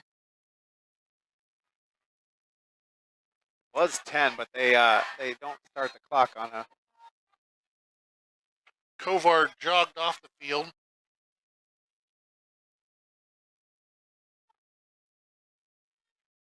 Brought in Tester, I believe. 3 receivers to the right, to the left, 1 to the right. Pressure coming. Parsons just has to throw it up in the air. Going to be knocked down. Well played by Bryan that time. Good pressure by Damian Wolf. Instead of trying to make the fancy interception. Yep, just knock it down. That's what you got to do. We've seen too many balls that get tipped and it's a score. Well, if you looked at any of that Houston-West Virginia game last night, West Virginia scores with 14 seconds to go and lose it on a Hail Mary. And as a Marshall grad, I'm not complaining. West Virginia can lose every game in every sport. Another 31-yard attempt for Rodriguez. The snap, the kick is up, and it is good. Wow. What a kick into the wind, and that's going to bring us to halftime. The end of the first half, the Indians 13, the Golden Bears 6 on the Golden Bears Sports Network. Discover affordable transfer opportunities at Northwest State. Start here and save thousands on tuition. Our advising team will help you get your credits transferred. So don't wait another minute. Get started today. Every day, thousands of kids start vaping. So if you want to talk to your kids, you got to get it trending. I was just trying to get your attention. Could I just ask? Visit talkaboutVaping.org for tips on when and how to have the vape talk. Why do so many people travel to Jason Eats Automotive Services in Edgerton when they want their vehicles repaired? Because Dave Brown and Sam Bailey have over 60 years of experience fixing the problems that other mechanics couldn't. They work on all makes and models, and they specialize on imports. Recently, they have expanded their service area by almost 50%, and they've hired Eston Knerk to their staff. So if you have a vehicle, foreign or domestic, that you want fixed right the first time, take it to Jason Dietsch Automotive Services on the east side of Edgerton.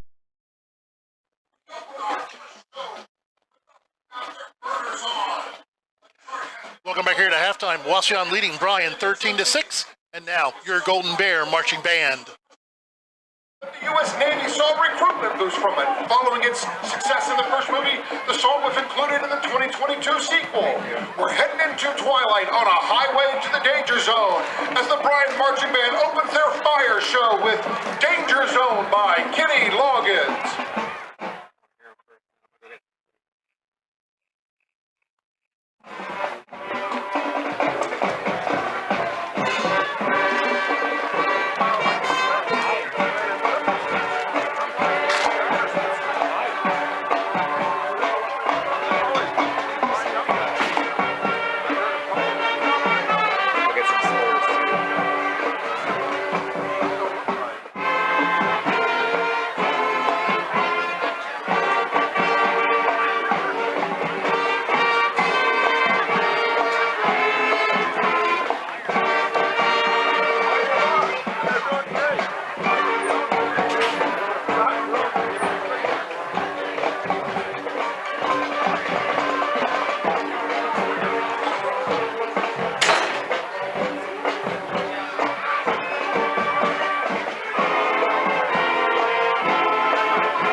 Have you ever wondered where that unique rhythm from the Mission Impossible TV series and movies came from? Well, it's Morse code for MI, 2 dashes followed by 2 dots. Musically, the dot is 1 beat and the dash is 1.5 beats, giving it a bar of 5 beats. Titled Burning Fuse, the composer estimated he wrote the theme in about 3 minutes. So let's light that fuse as the Bryan Marching Band performs the theme to Mission Impossible.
close our fire show with the Samba European dance chart by Armando Christian Perez, also better known as Pitbull. The song hit number 23 on the Billboard Hot 100 following its release in July of 2014. You can find it in a variety of animated movies and sports venues, just like this one. We're taking it down and we're bringing it back as the Bryan Marching Band closes their fire show with Pitbull's Fireball.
Assistant Ben Camarillo and BJ Bonney, and twirling coach Wendy Andrews. The field commanders are senior Emily Hesson, junior Macy Shaoshab, and senior majorette is Vanessa Resendez. The band would like to thank the Wauseon Marching Band for their hospitality. They thank everyone for their applause, wish you a great weekend and a safe drive home. Good night and go Bears! Halftime at Wauseon. Wauseon 13, Bryan 6. Back after this on the Golden Bears Sports Network. Here at the Williams County Veteran Service Office, our mission is plain and simple. We are here to serve our local Williams County veterans and their dependents. We are staffed with trained service officers who have the compassion and understanding to assist their fellow veterans in obtaining all federal and state benefits that they have earned. Additionally, we provide emergency financial assistance and transportation to VA medical centers. So if you're a veteran or a dependent of a veteran, stop in today and see how we can help you at the Williams County Veteran Service Office.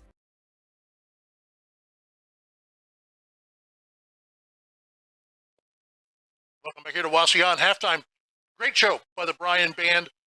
The wind is playing havoc with the kicking game, with the passing game, and with the twirling game. Absolutely. Vanessa would throw it up into the air and the wind would take it. But Fireball, I like that last That was a good number. It was a really good number. And we had a really good first half. I got to be really honest. I think if that we're looking at stats, we're lucky that this is a 7-point game. Oh, absolutely. Absolutely. Bears offense has not been going very far. I think they've got one, maybe 2 first downs the whole half. And their touchdown was on a big fourth down play. Yep. And broken coverage. It's we've made really good adjustments the last couple weeks. Let's see what we do. We've got to get the running game going. Sam and Jason, neither one have found any place to go Yeah, Wauseon stacking the box there, almost daring you to throw it. So I don't know if that'll change the game plan. Maybe the Bears can connect with a couple down the field, and that might change Wauseon's defensive look and open up the running game. You know, and you look at this Wauseon team that came in throwing the ball 70% of the time. I think they reversed the numbers on us in the first half. They've been running the ball all over the place. They absolutely have. When you looked at coming into the game, their running back, Ryan Friend, like 390 yards, yeah, only averaging 3.5 a carry or something like that. He may have a couple hundred yards tonight. He may. The Indians have played really well. I think this is one of the ones, and you know, Coach Redhead talks about it in all of his interviews. You know, they played good. We didn't play so good. That wasn't a good first half for Bryan. The one thing that we've had is we haven't turned the ball over. We had a weird play on that muffed punt that they had to replay because it wasn't set. But for the most part, we haven't put the ball on the ground. We haven't turned it over.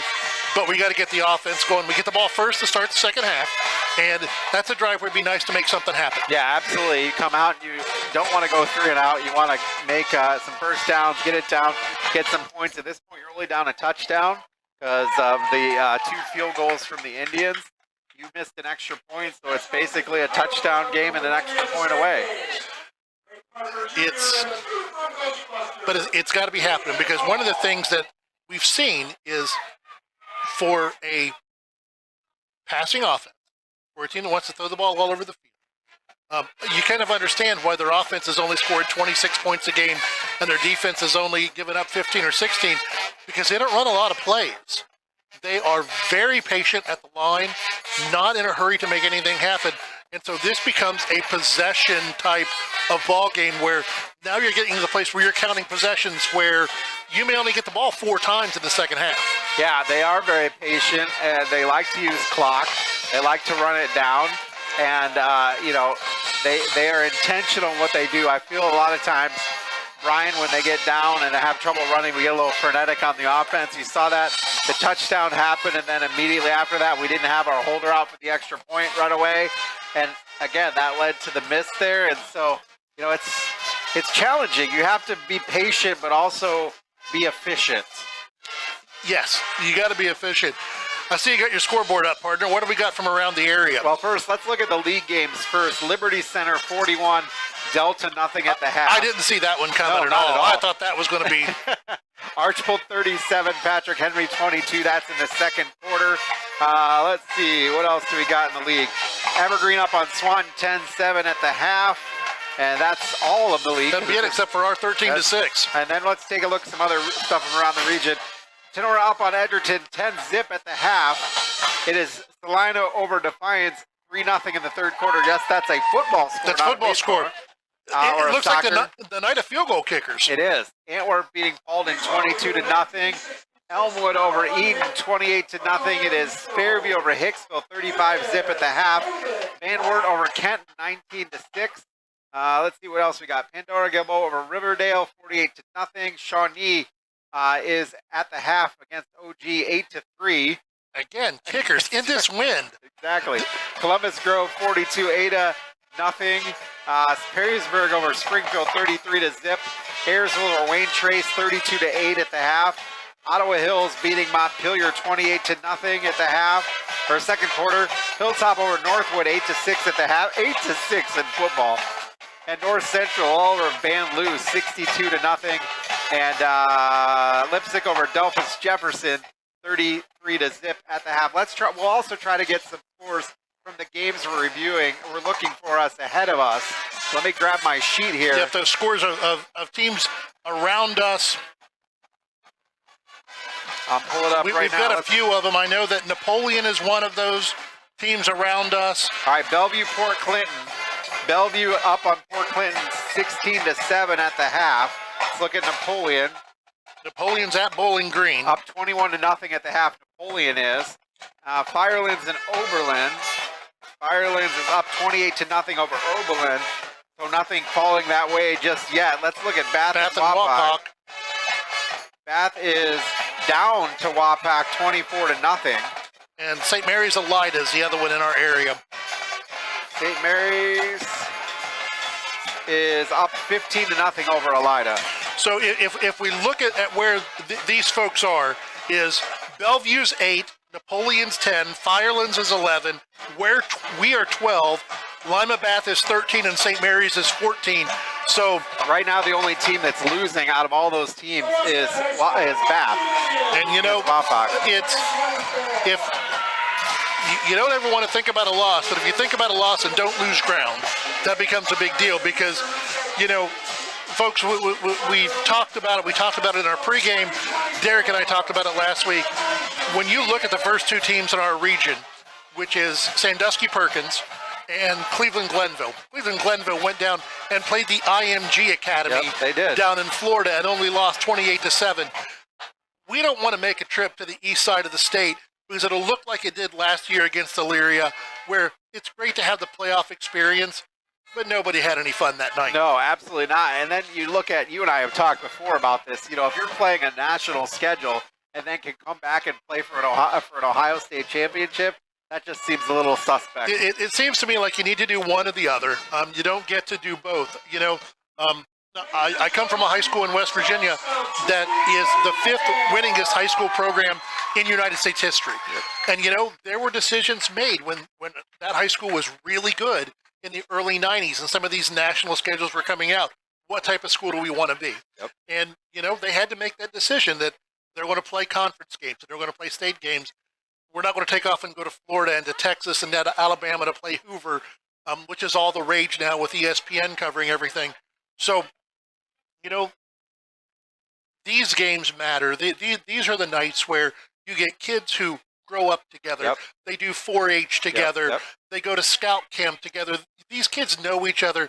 And the nice thing we do in Ohio is in the NWOAL, you know, our 7th grade team played them. Our 8th grade team played. These are kids that play each other all their lives growing up. And these games mean so much more than taking off and going to Alabama to play a Hoover. The only good thing about that is you get to see a bunch of kids next year play Division I. Yeah, exactly. I played against him. You know, those are good bar stories for way back when. Hey, Dave, no one covers Williams County quite like 100.9 B-Rock, and follow the Golden Bears all season long on Q96.5. Listen on air or online at WBNO-WQCT. I'll tell you what, the Gremlins today, as Krista and I knew, playing havoc with me trying to get on the air with Jim Funderburg. All sorts of gremlins. I said that we should probably leave to get here at 12:30. I'm glad we got here when we did because we got to iron out our gremlins tonight before we went on the air. Absolutely. The Golden Bears on the field. Wauseon trotting back out on the field now. Golden Bears will get the ball to start the second half.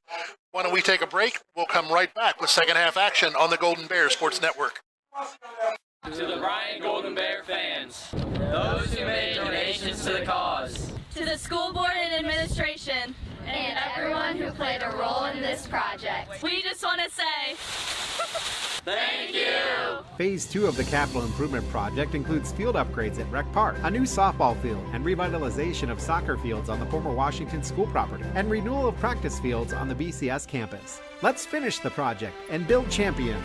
Go Bears! Bryan Bill! Welcome back to Wauseon. 13-6 your score, and what we saw was scores from around the area. A lot of threes, a lot of field goals going up. A couple of eights. The 8 I can see when you don't have a kicker. Right. But the threes are, you know, I wasn't expecting a whole lot of kicking action in this win tonight, but it seems like everybody's kicking tonight. Wauseon has 6 of their points on kick. Actually, 7. 7 when you count the extra point. So field goals. And the touchdown was Rodriguez. He's responsible for all 13 points tonight. Yeah, it absolutely is. So let's see what the Golden Bears can do here. Don't forget that you can register for our kickoff contest at bryansports.com. We'll draw one lucky contestant each week. If the Golden Bears return their opening kickoff for a touchdown, they win a $150 Bryan Ford gift card. Bryan Ford Lincoln, where good value is getting a great deal. Tonight's contestant, Amanda Langham. I'd like to see Amanda win $150. That'd be good. That'd be really good. You know, I was sitting there thinking last week as I was watching Saturday mornings for me, I get up, I go over the stuff for the night before, I start looking ahead to this week's game, then I put on game day. You know, Pat McAfee's out there trying to give away $40,000 to somebody hitting a 31-yard field goal. I mean, come on, when we're rolling up boosters next year for our halftime show and for our contest, maybe we can get somebody to put a little cash in there for a field goal attempt. Yeah, absolutely. That's a good idea. That's a great idea. We'll keep you abreast of the games in the league the rest of the night too. We'll make sure we do that a couple of times. Going to be interesting to see what Bryan does here after they get the opening kickoff, what adjustments they made at halftime. Like I said, we've been really good the last couple of weeks. We had that one long drive that Evergreen got against us where they were running over the right side of our defense. We made the adjustment at halftime. It shut it down. Almost all of the action on the running game for Wauseon tonight is coming over their left side. So, again, our right side of the defense. They evidently watched that Evergreen tape. We'll see if we make some adjustments at halftime and shut down their running game. You know, teams are really tough to play when they're two-dimensional. Yeah, exactly. And you need to be able to, you have to make those adjustments. Part of what, I mean, you practice, you have a game plan on the field all week, but then you see what happens in the real time, and then you have to, as a coaching staff, need to make those adjustments to put your kids in the best possible chance for success. So the interesting thing is going to be here is Bryan's going to get the ball to start the second half. We're going to see which way the wind goes here in the second half because that wind is still picked up. I still haven't seen people covered up, but I don't see any rain coming down yet. It's easier when we're at home because we've got those amazing lights that you can see every drop of rain as it begins to come down. A little different here with the old traditional halogen lights. That makes it a little tougher to see what's coming down. But I haven't seen anybody wrapping up with rain coming down yet. Well, according to our weather, it says light rain for the next hour. And they say drizzle happening right now. But again, I don't see any evidence of that as you said. So. And temperature really hasn't dropped. I think I saw 56 there. We were about 57 when we started game time. Probably still feels like 52, 53. And it is going to be time to kick off. Rodriguez ran out there. He's doing everything tonight. I wonder if he's selling popcorn at halftime. I think he was giving the halftime speech and making the adjustments in the locker room. He may have been. He's caught a touchdown pass, kicked an extra point, kicked 2 field goals. I think he sold 50-50. Plays really decent defense. Just went out there, signed up for the captain's meeting. Then came off the field, took a couple warm-up kicks, and now he's going to boot it downfield. This quarter, folks, I'm going to say this, and I know that we announce guys are big on hyperbole. This is the biggest quarter of the year for Bryan. Absolutely. We've got the wind at our back, trailing 13-6. This is the time we need to take this game and make it our own. Rodriguez on to boot it.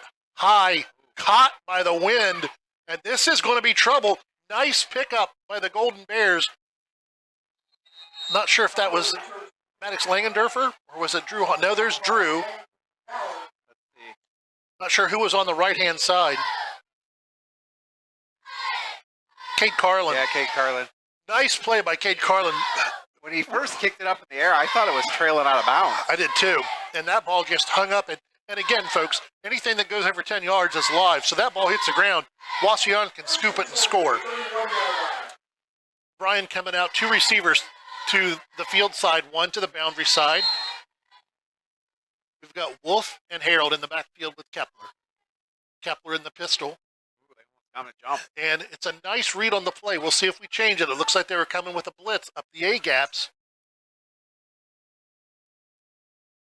Chase talks to his back, slows things down. Going to get the handoff. Going to keep it. Going to get around the left-hand side. Bulls through run tackle out near a first down. About the first time the read option's gotten positive yards for the Golden Bears that time. Absolutely. He got around that end. He had 2 Wauseon Indians, and he bum rushed and knocked Tyson Rodriguez backwards, which is good to see. And that was one where I think that Chase turned and looked at Sam and said, I'm going to keep it because they're coming up the A-gap. And they were coming up the A-gap again, and Sam gets about 1. So it's obvious you're going to have to run outside the tackles here against Wauseon if they're stacking the box the way they are. They really are stacking the box and daring us to throw it. And they're bringing their 2 inside linebackers. Folks, when we talk about coming the A-gap, that's either side of the center. That's coming between the center and the guard. And if you you look on the replay, but tonight they're bringing both inside linebackers, crashing that A-gap, which basically gives a 5-man front and gets a lot of penetration into the Bryan backfield. Damian Wolf powers the way for a first down. He's found good room tonight to run. He has. He worked around a nice block from Connor Hogan to get him down there, and that's what the Bears are going to need to do. You're going to have to switch things up. If things aren't working, got to go to a different play. And they're running Wolf out now. They got Carter Dominic coming in and play a slot receiver. I look for Carter Dominic to eventually catch a slant coming across the middle. I think that'd be a good one. One of the things that I noticed there again, Rodriguez made that tackle, and he was basically on one knee. Their defensive secondary is going low. They're going to try a toss this time. They get Sam to the edge. Going to be wrapped up and bulldogged down. Looks like we're trying to go in for the strip here at the end. If you watch this, you see the arm coming in and trying to rip the ball away from Sam. But a nice 5-yard gain, which, most nights that's a bad night for Sam. 5-yard gain tonight's a good gain. It is. He's been struggling to find room to run. Second down, 5, 10, 14 to go on your main stop scoreboard. Hahn in motion. Kepler looking that way, goes over the middle once again, has Langendorfer, and he falls down just short of the end zone. Same play that they ran the touchdown off of. Maddox gets deep again. Goes Superman at the 5-yard line. Look at this. He was out in front of the defense by a good 5 yards, and his momentum just threw him forward. And laying on the ground in frustration. First down, goal to go in the Stockman Lawn Service red zone. Ball officially on the 6. Going to be Sam trying to power his way forward. Going to get a little bit of a push. Going to give him maybe a yard on the play. Not much going there. I'm Maddox. I'm saying, give me the ball.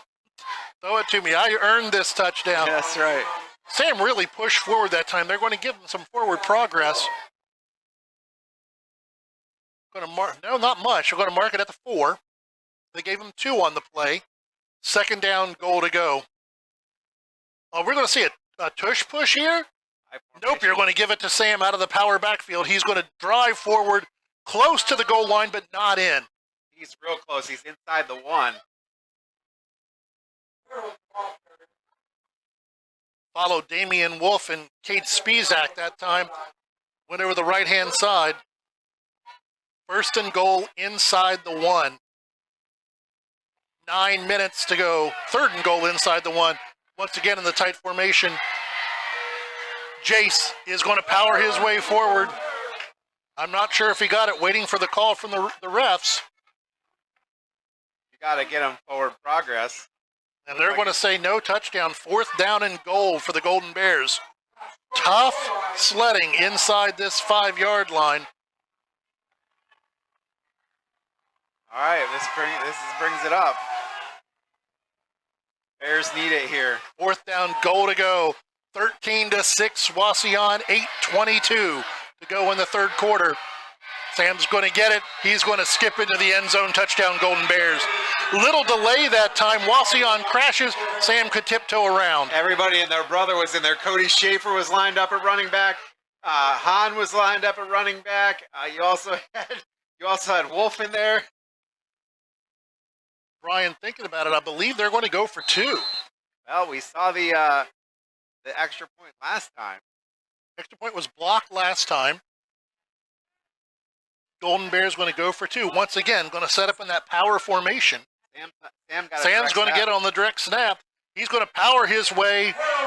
I believe he's in. Waiting for the call. They're going to mark him short of the goal line. 13-12. Boy, it's hard to see. He got turned. Oh, my goodness. He had it coming in. A great play. Trying to see who got off the bottom of the pile. He had it going. He had the lean going the right way, and somebody got him in the shoulder and got him turned. But nice statement drive for the Golden Bears. Down by 1, 13-12, third quarter on the Golden Bear Sports Network. Now come play defense. Now come play defense. Exactly right. Got to get a stop. Because if you just let a big drive or a big play happen here, all that momentum you just earned in that drive is gone. Is all gone. Exactly right. This is one where you want to get a stop You got the wind at your back. You want to keep people in front of you. You're not going to be able to throw the ball deep downfield going right to left. So you can keep guys in front of you, but it comes down to, like we saw in their one touchdown, you got to tackle in space. They're going to be looking for Rodriguez. You got to make sure that you tackle him in space. Rodriguez is back to return, and they also got Wyatt Smith back and Kovar too.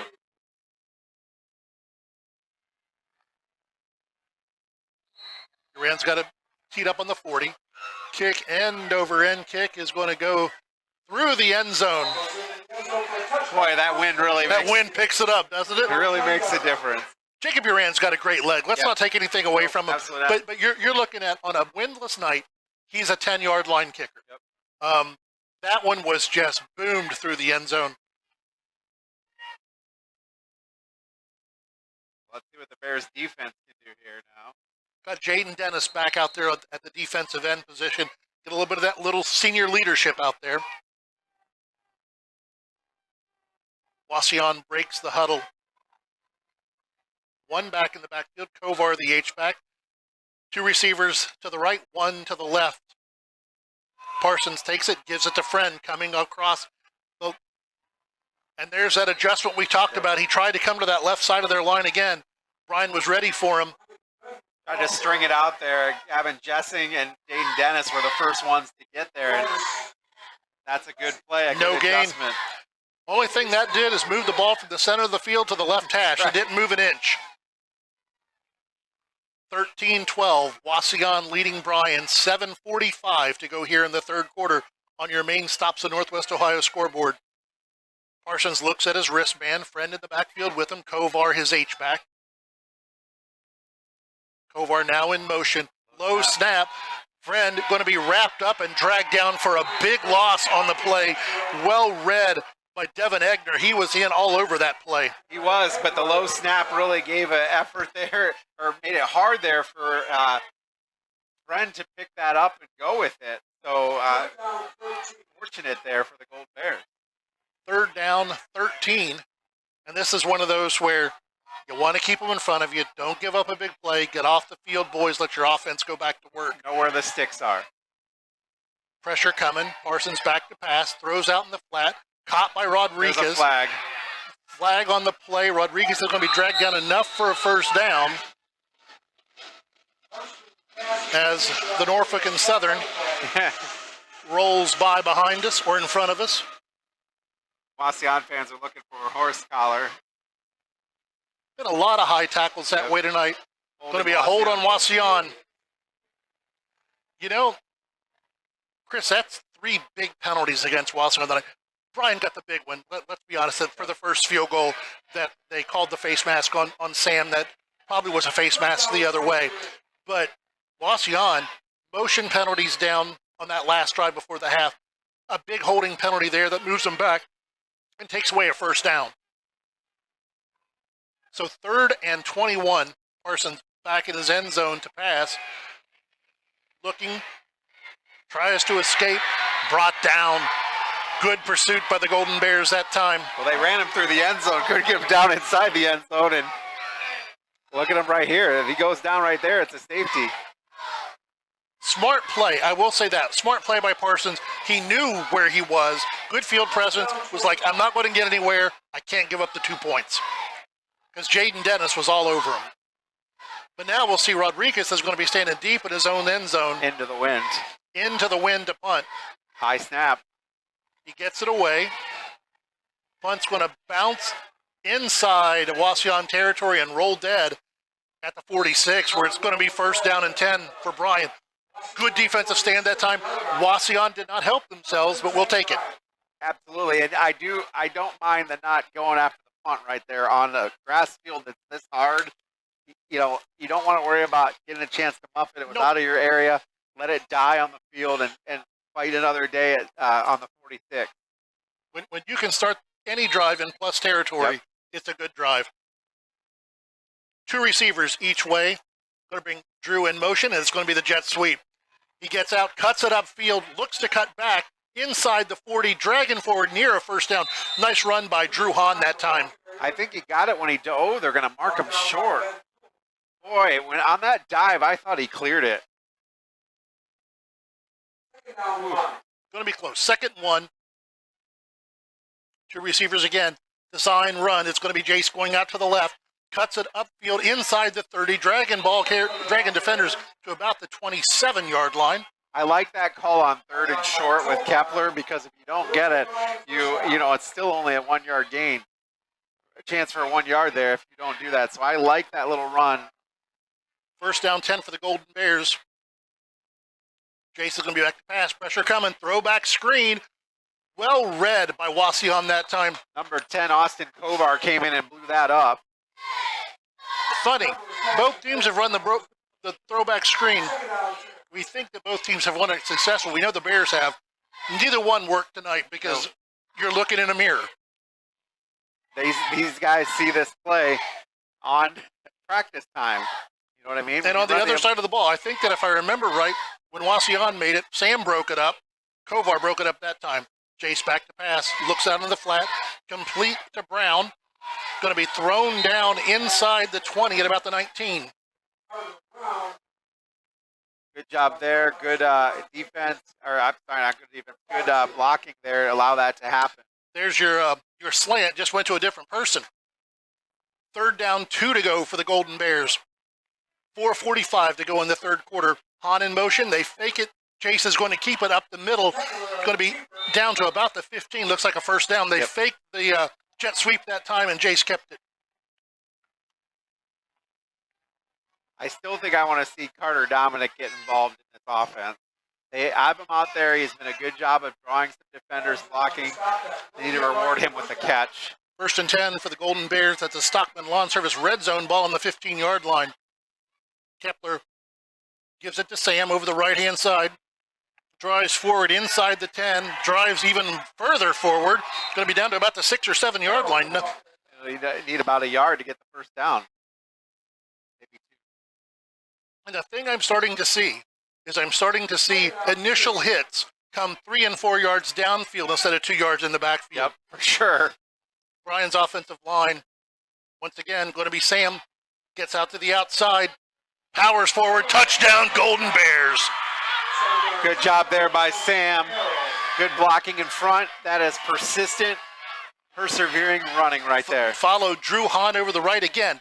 Faked that jet sweep, gave it to Sam. No, that wasn't Drew that time. That was Anthony Weber? That was Weber. Running from the slot. All right, Bears going to go for 2 here again. Try to get this back to a 7. 18-13, Jace takes the ball. Gives it to Sam. He gets outside. He's in. 2-point conversion is good. Statement drive again by the Golden Bears. I was a little hesitant. I almost thought I heard a whistle. When the play took off, everyone just kind of stood there for a minute. Yeah, and you know what's interesting about that is Sam's been having struggles running up the middle. But when he's able to bounce out to the outside, he gets that head of speed and can really get the corner. He's done a good job. 7-point Golden Bear lead, 20-13. Now, can we rinse, repeat? That'd be good. Do your damage here in the quarter where you have the wind at your back, right? You know, let's not jinx ourselves. We haven't seen a turnover all night. There we go. We're going to jinx them tonight. Our video replays tonight being sponsored by Welling Construction, a third-generation family-owned general contractor. We specialize and pride ourselves in building quality custom homes, major renovation projects, and commercial work. Your vision, our expertise. Contact us at 419-636-3712. Thought the lights would be on by now. I did too. It's a little dark in the press box. We don't have control over the lighting in our room. We've got a nice room. Low line drive kick. Going to be taken and slowly brought forward. Now Kovar's got a hole. Out over the 50. Chased out of bounds inside Bryan territory. That was the most interesting return I think I've ever seen. He stood there for a minute. Stood there, waited, and then it's like, now we're going. I think we're going to get a hold to let that through. We'll take that. Flag is setting at the 46-yard line. It is a flag on Wauseon. I didn't see it. So that'll move them back to the 36.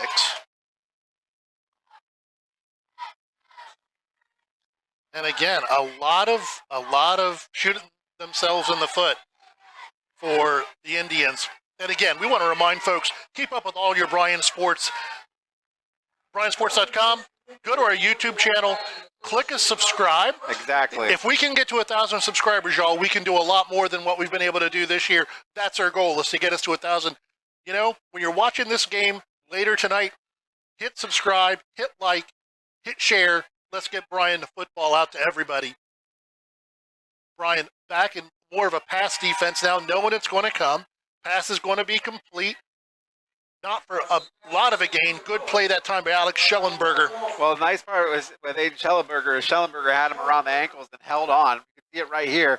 He just was persistent and held on because they've been able to break those tackles a lot tonight. Braylon Miller on the catch for Wauseon. You can see the difference in the defense that time. Bryan had about 5 guys lined up, 5 yards deep, keeping Jace over the top as a single high safety. 2 receivers to the left, H-back to the right.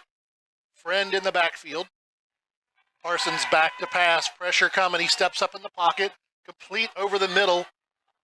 Breaks 1 tackle. Again, nice play that time. Cody Schaefer got a hold of Wyatt Smith. Yeah, Wyatt Smith had a great route right there, right through the middle. Rodriguez was covered. He was the second option.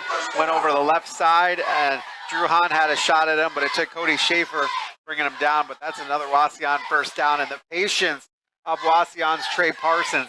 You always want to go to Rodriguez, but when Rodriguez is double covered, you got to look for the second and third option. And he's even done a good job pulling it down tonight when he's needed to. And I stepped up in the pocket really well.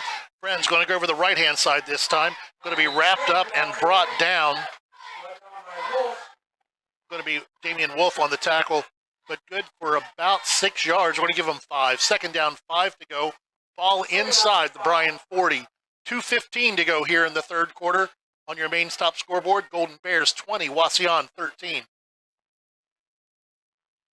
2 receivers right, 1 to the left, ball in the middle of the field. Once again, going to give to Friend. He was going to go right, bounces to the left. He finds a crease inside the 30, down to about the 25. I tell you what, Friend is a very patient runner. He stopped behind the line, saw there was nothing on the right side, which is where he wanted to go, and he went to the left and able to pick up a first down. Drew Hahn and Rainer Clemens on the tackle for the Golden Bears, but it is another Wauseon first down. Ball inside the 30-yard line now at the 26. Clock rolling at 1:45 to go in the third quarter. Bryan up by a touchdown after a big third quarter. And we've got motion left tackle jumped for Wauseon. Send it back 5 more, and lots of calls against the Lots of Indians calls tonight. against them. You know it's never a good sign when your offensive lineman ends up in a 4-point stance.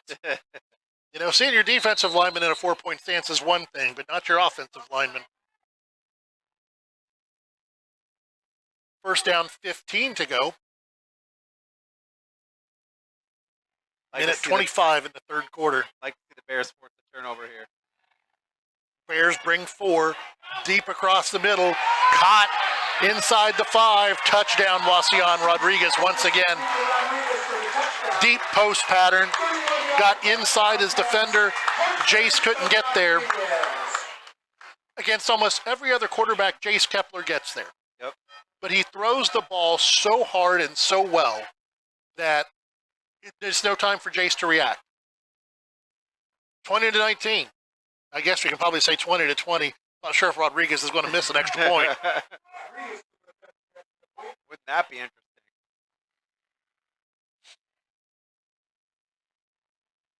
Snap, the hold, the kick, into the night, all the way back to the flags. It was kind of good. 20-20. What a ball game, folks. What a ball game we've got. We're going to take a break here on the Golden Bear Sports Network. Discover tremendous scholarship opportunities at Northwest State.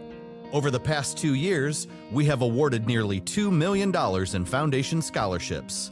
That's free money for college. Don't miss out. Apply today.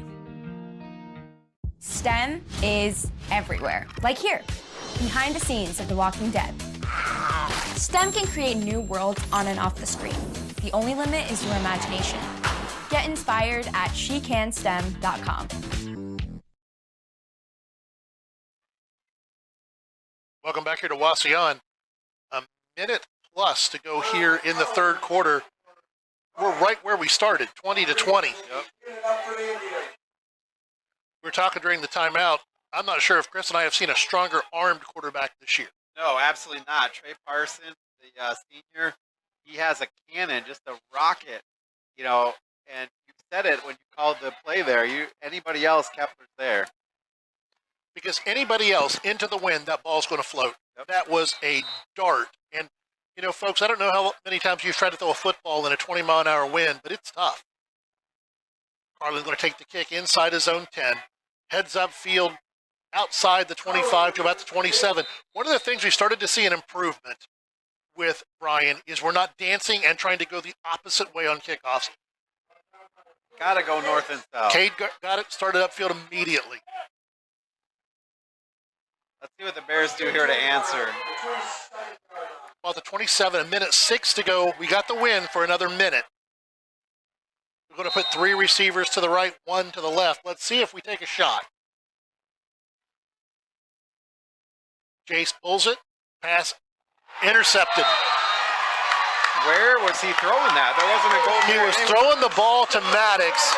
Ball got away from him. A nice diving interception. Was a little bit high, and Miller on the pick. Wow, well, that's a quick change of pace right there. That's trouble. That's trouble. That was trouble. Pass was just a little bit high, and again, you know, you got to give credit to the interceptor, Miller. That was a diving interception. That was a really good defensive play. But now, Wauseon's got the ball, a minute 2 to go in the third quarter, ball on the 40-yard line. Parsons behind center, going to give it to Friend. Friend's coming left, jumps over a lineman into the hole, good for about 2. Updated score, Archibald now up on Patrick Henry, 44-22. And Swan's on top of Evergreen, 14-10. Holy cow, Swan's that's not going for win number 1. And Liberty Center, are you surprised they're still pounding Delta? I'm shocked. I thought for sure Delta was going to win that one tonight. Second down, 8 to go.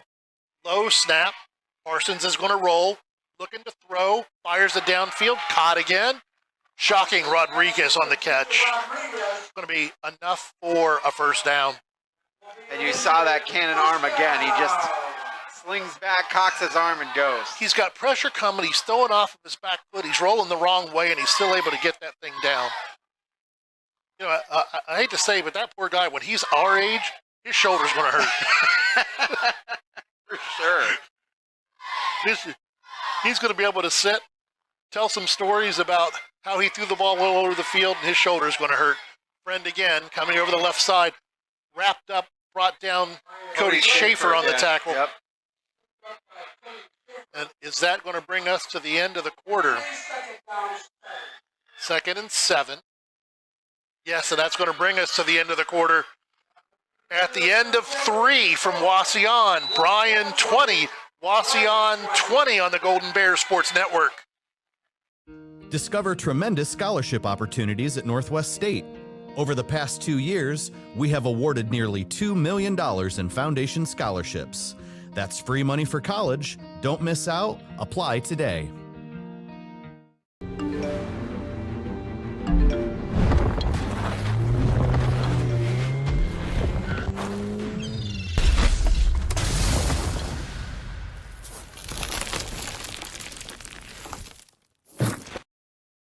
To the Bryan Golden Bear fans, those who made donations to the cause, to the school board and administration, and everyone who played a role in this project. We just want to say, thank you! Phase 2 of the capital improvement project includes field upgrades at Rec Park, a new softball field, and revitalization of soccer fields on the former Washington school property, and renewal of practice fields on the BCS campus. Let's finish the project and build champions.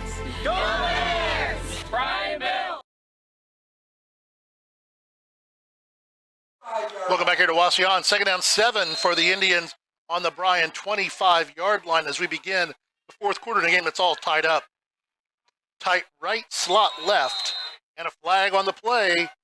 Dead ball, false start against Wauseon. You know, I'm surprised they called that false start. It looked like a guy on the left side of the Bryan line, maybe Rainer Clement shifted, but maybe that was a result of the false start.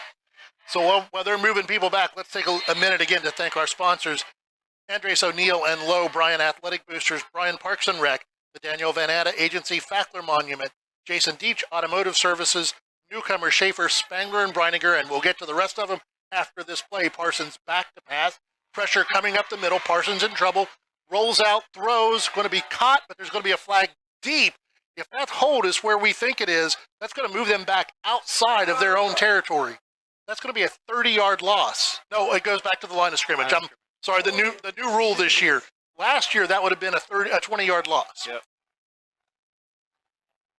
The rest of our sponsors, Newcomer Schaefer, Spangler, and Breininger, Northwest State Community College, Oberlin Turnbull Funeral Home and Crematory, Starks Plumbing and Heating, and Veteran Services of Williams County.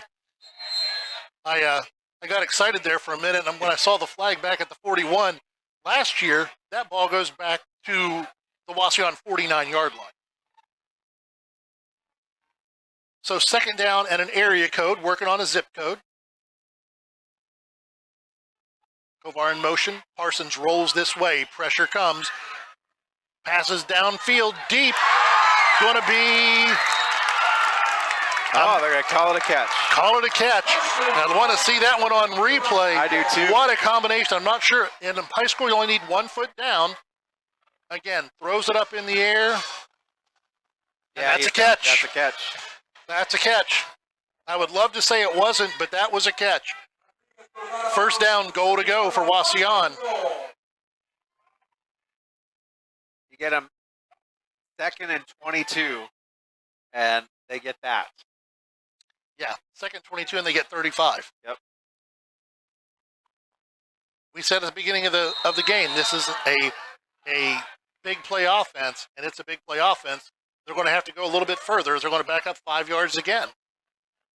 I really thought that was going to be an offsides the way that the Wauseon faithful reacted there, but... So first down, goal to go, ball at the 11, 12-yard line, ball at the 12. You know, the tough thing for the Golden Bears is you're playing any other team, you're looking to keep them out of the end zone, you get the ball back. Here, you pretty much know that you're going to give up 3. Yep. Friend in the backfield with Parsons. Kovar is the H-back to get it to Parsons. Going to go left, down inside the 5 or right to the 5. The left guard, Ben Tooley, moved again. They didn't get him that time. Second and goal from the 5. 10.5 to go in the ball game. Wyatt Smith moving to the left, I believe. Rodriguez slot right. Friend to the right of Parsons. 4-man front for the Bears. Friend's going to get it, going left, net outside, drug down, Kevin Jessing.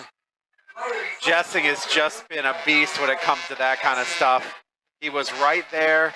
He saw him. He held on and made a good, solid tackle, not an arm tackle. Solid open field tackle like you teach. Break down, put your face mask in his chest, and drag him to the ground.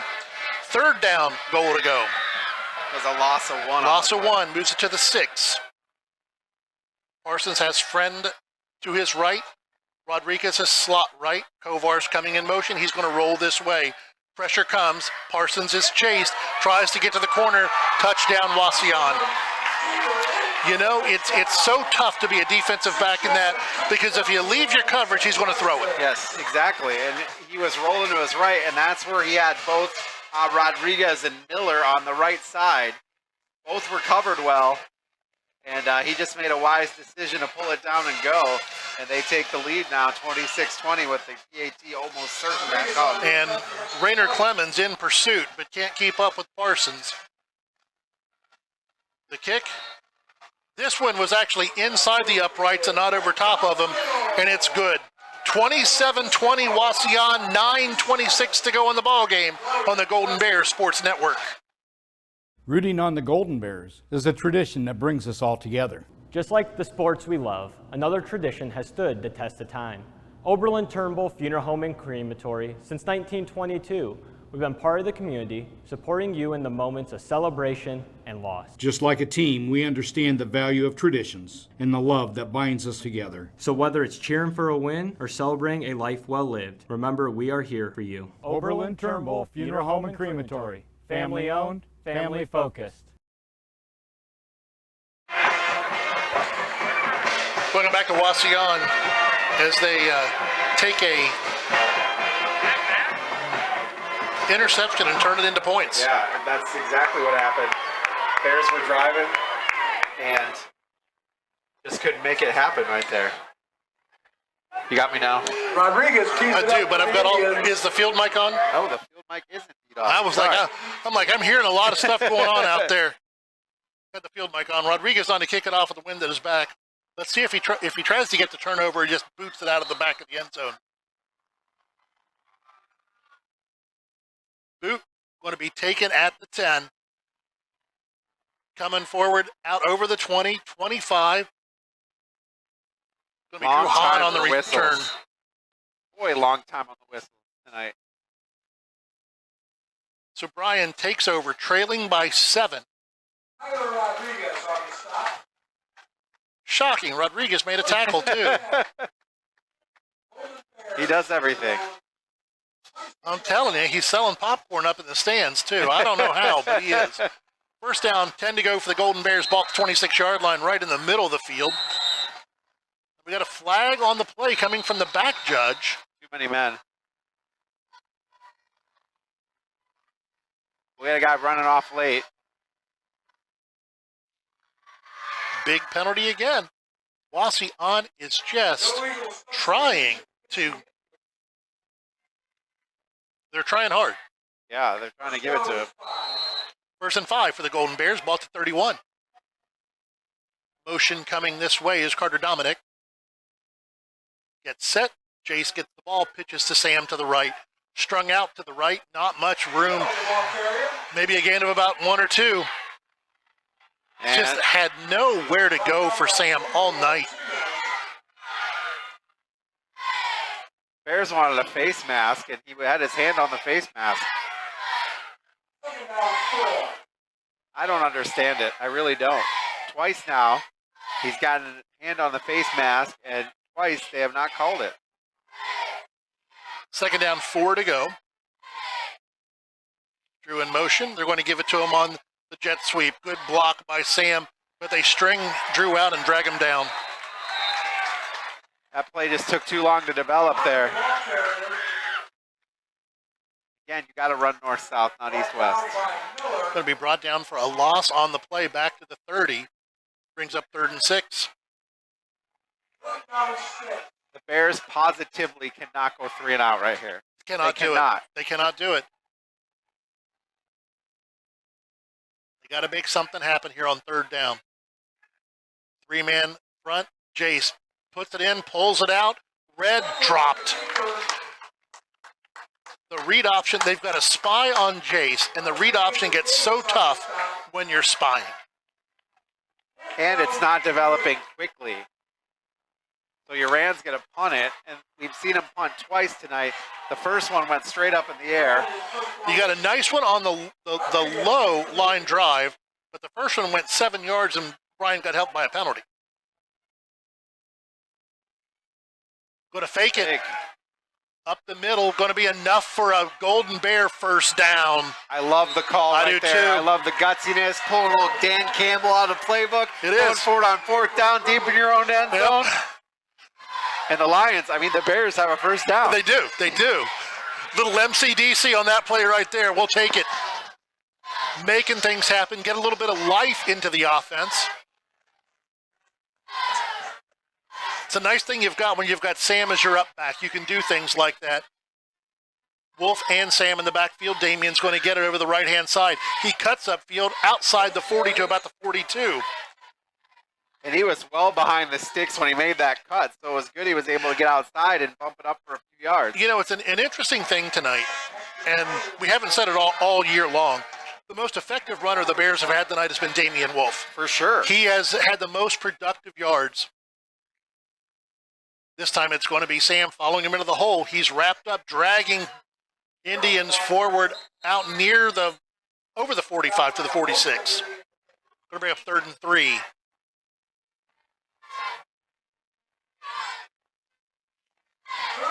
Clock rolling.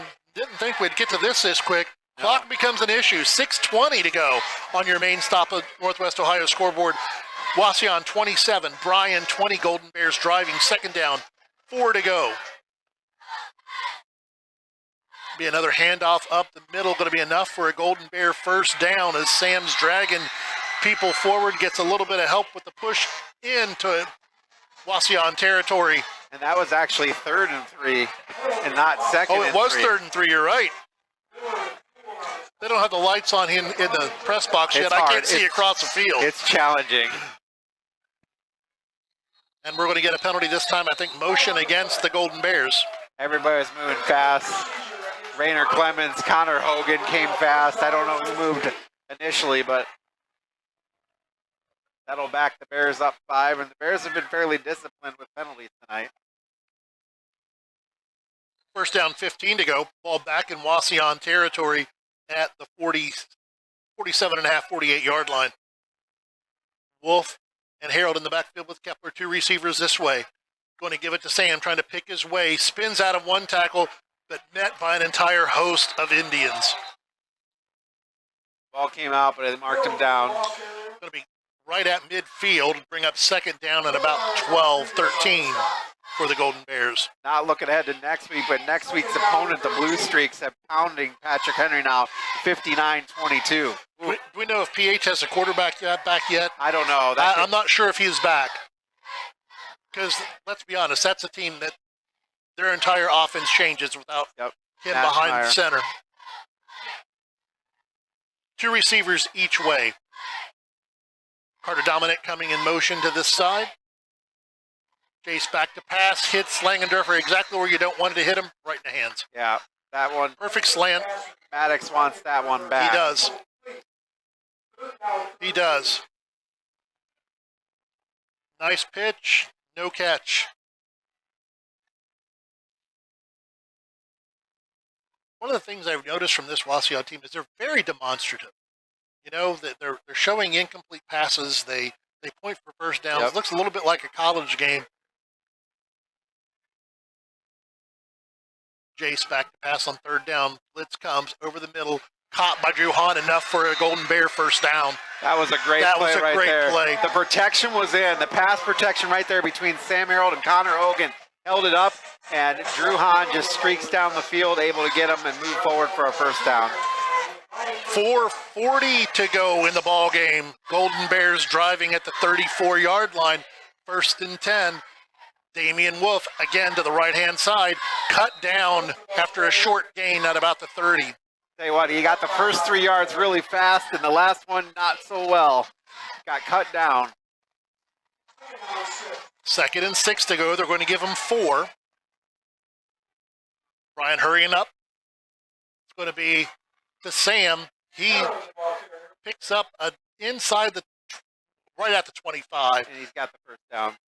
They're going to be just short, I believe. I think it's going to be 3rd and 1. Oh, he stepped it back. He was ahead of the 1st down marker just a second ago.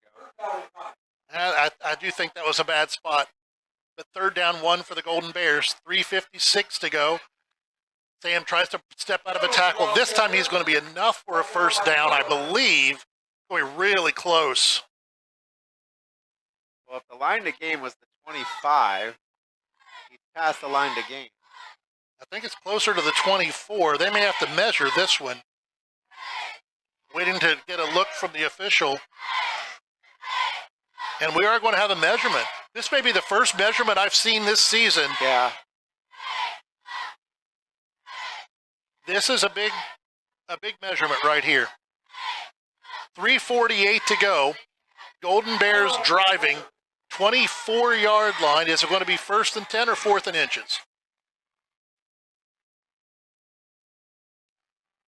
I can't remember a season, Chris, where I've gone 9 games and this is the first measurement we've had. Well, usually they're rounding up to the white line.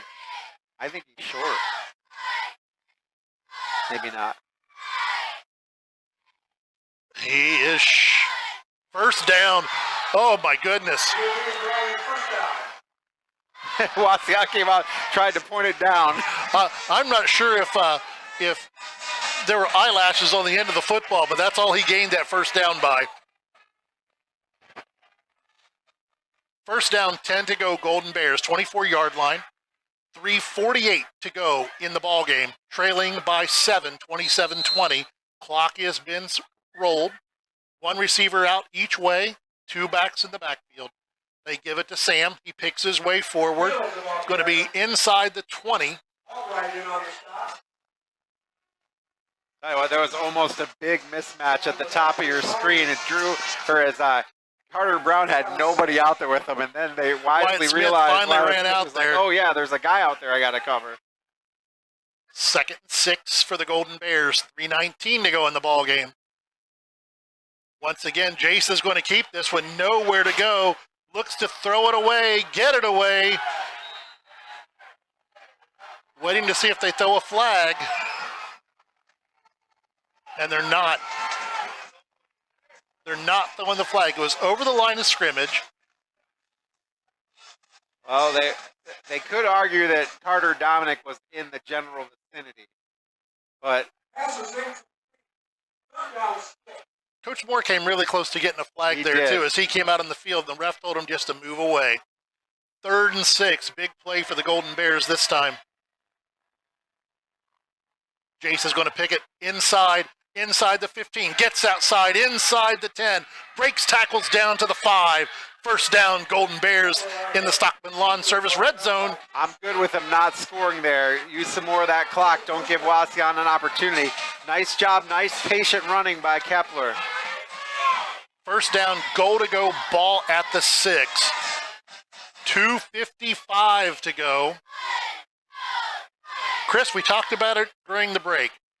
If you're Bryan, into the wind, you score, do you go for 2 and try to win it? On the road, for sure. Jace gives it to Damian. This time, no place to go there. Ready for that one. Going to be wrapped up for a loss on the play to about the 8.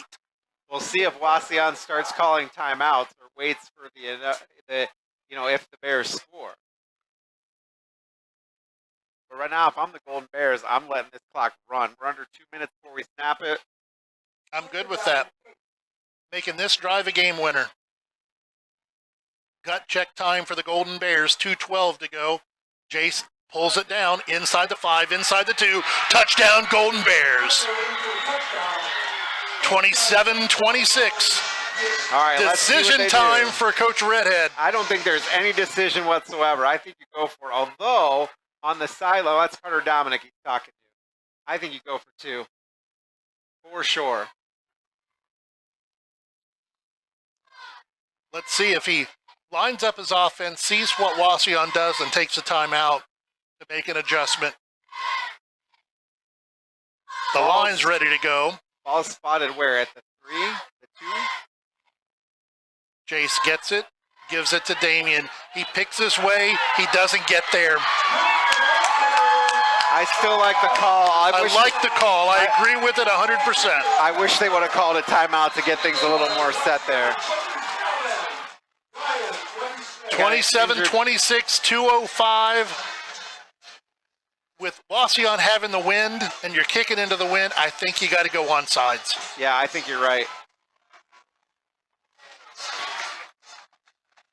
That was Braylon Miller that was down.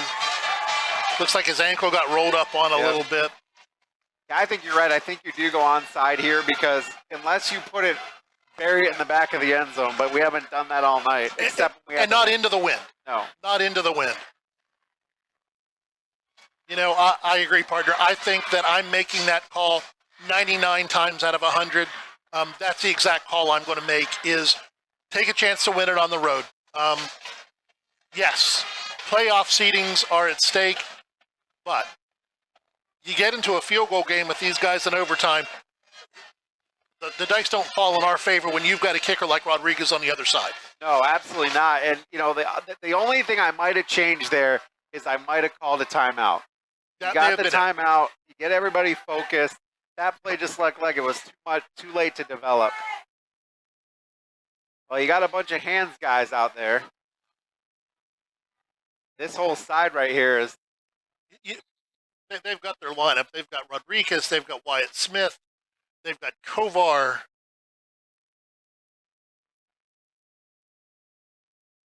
This is one where you almost wish you had the soccer player who could backheel it. Kick gets the bounce. Kovar gets it, and I believe he falls on it. I tell you what, we did everything right except recover the ball that time. Absolutely, it was in the right spot. It took the bounce. Yep. It was just like you draw it up on paper. The only problem is it ended up coming down in Kovar's hand. Now let's see what we got, a timeout or what Coach Redhead's out there. You got a Golden Bear on the ground. But Coach Redhead's out there having a discussion right now. You see, we do have a Golden Bear down. That's Gavin Jessic. But if you look up, Coach Redhead is out having a discussion. I don't know about what. I can't tell how animated he is. Yeah, it looks like Gavin is a little cramp issue. He's played a whale of a game tonight. He has.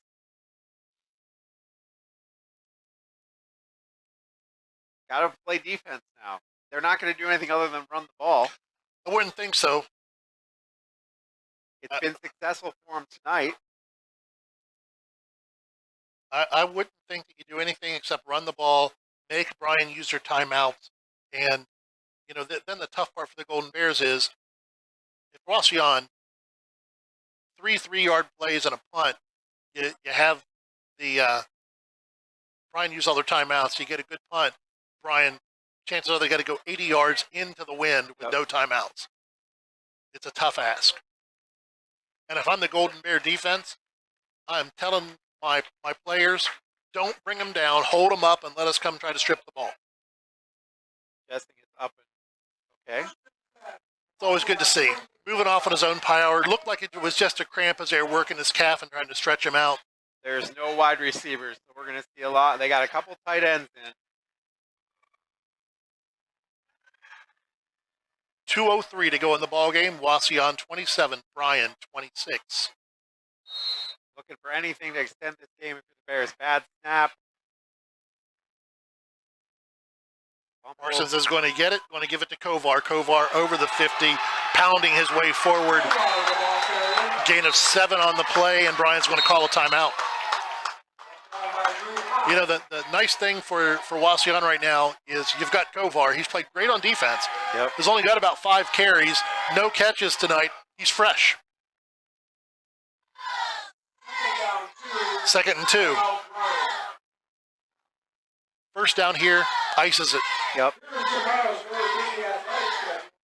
Yeah, and when it's a tough ask right here. Wauseon has struggled just kind of like the Bears have, 5-3 on both sides. This could be another game. We could see this again come playoff time. It's very possible, depending on how people do around us, it's very possible that we'll be back here in 2 weeks. Very possible we're right back here in 2 weeks. Because I believe, if I'm not mistaken, Wauseon, they've still got Liberty Center. Yep. I think that they closed with Liberty Center, and we know what that Liberty Center team's like. A minute 54 to go, 2nd and 2 for Wauseon. Be a nice time for them to jump, wouldn't it? Yep. 4-man front, Damian Wolf sneaking up. He's going to blitz. Kovar is going to get it, first down, Wauseon, inside the 40 to about the 37.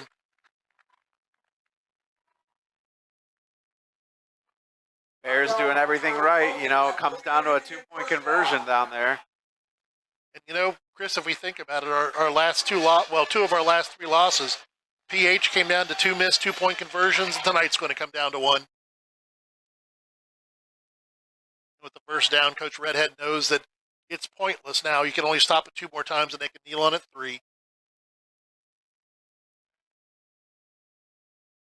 See if they go not going victory formation yet. Minute 21 to go. Once again, Kovar's going to go to the left.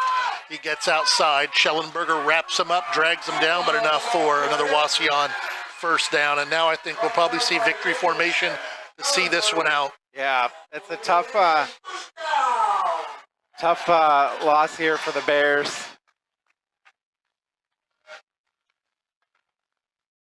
I told Jim this morning that this was going to be a whale of a ball game, and it's been a whale of a ball game.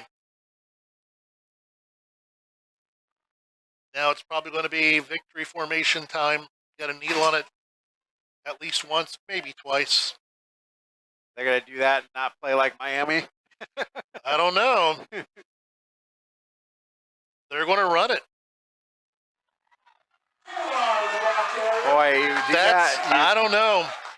I don't know. We've seen how that came back to bite the Hurricanes. Yep. Almost cost Mario Cristobal his job. You got to kneel now, right? You don't even need Don't to even have to snap it. the ball again. And it's over. Yep. It's over. Wauseon doesn't have to snap it. That was a hard-fought ball game by both teams, and boy, oh boy. Bears had it in the grasp. Just that two-point conversion. And it comes down to the kicking game. Yep. You know, Rodriguez 2 field goals, and us having a block extra point, and, you know, in the end of the game, into the wind again, not wanting to risk that kick, going for 2.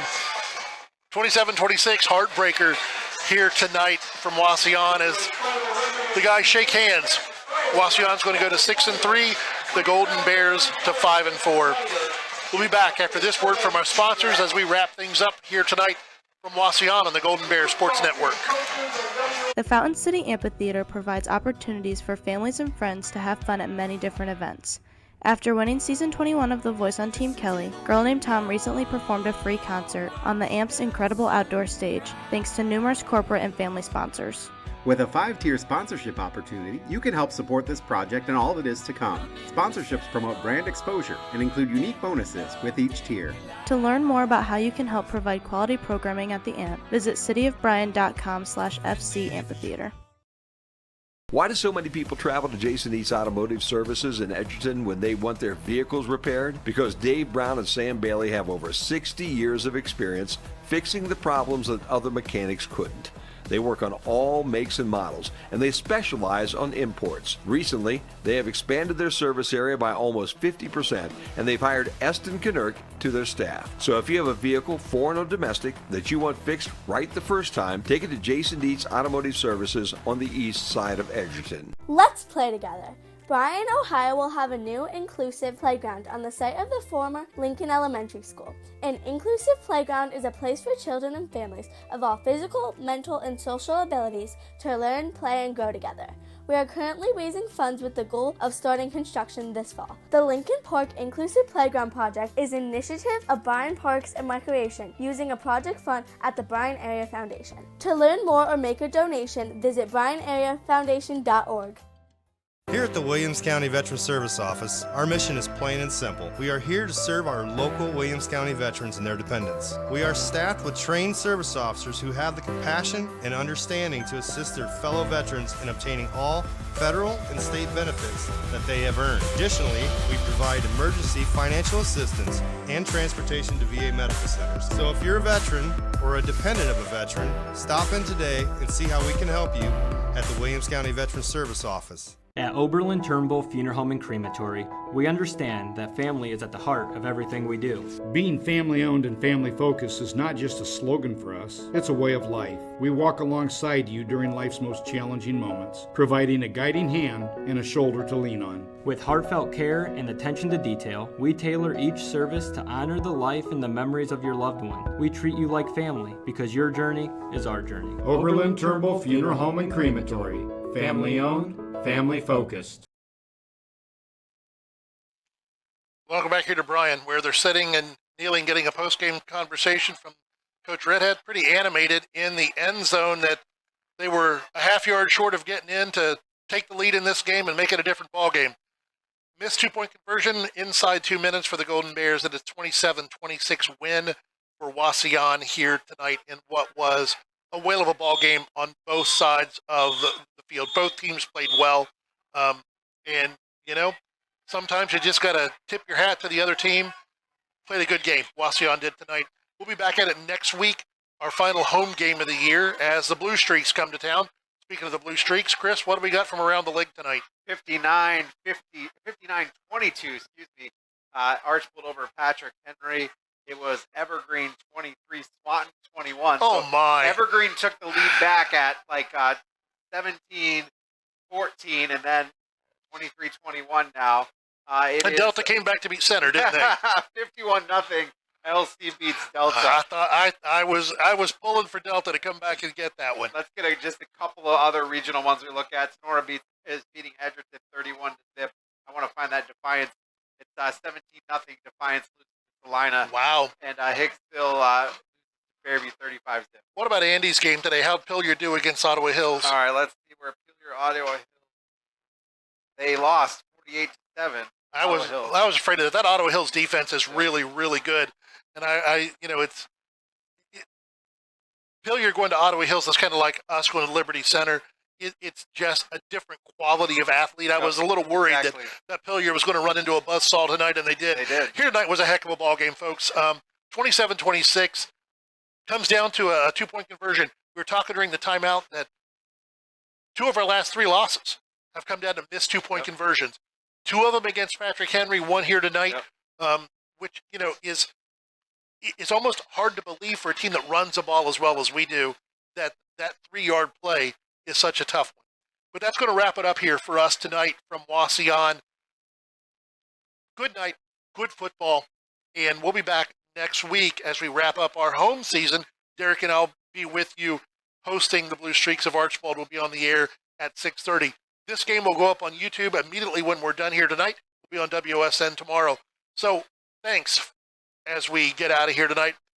Pushing all the buttons, turning all the knobs, Krista Bruner on camera, John Tripodi and Florence Jones, Matt Hutchinson, the AD here at Wauseon, Rick Armentrout at WQCT running our board at WOSN, Nick Fraley and Kelly Getz, Golden Bear Photography, Matt Neff and Stephanie Ponzak, our executive producer and my partner here tonight. Maybe we'll get one more partner on the road in the playoffs, Chris Malanga. Tonight's broadcast on BryanSports.com or WOSN Saturday at 4. WOSN can be found on Spectrum Channel 19, over the air Channel 26.1. Next Friday night, Bryan closes out its home season as we host the Archbold Blue Streaks. I'll be on the air with Derek Hugg from Golden Bear Stadium. Pregame at 6:30, kickoff at 7, right here on BryanSports.com and Q96.5. This has been a broadcast of the Golden Bear Sports Network for the private use of our audience.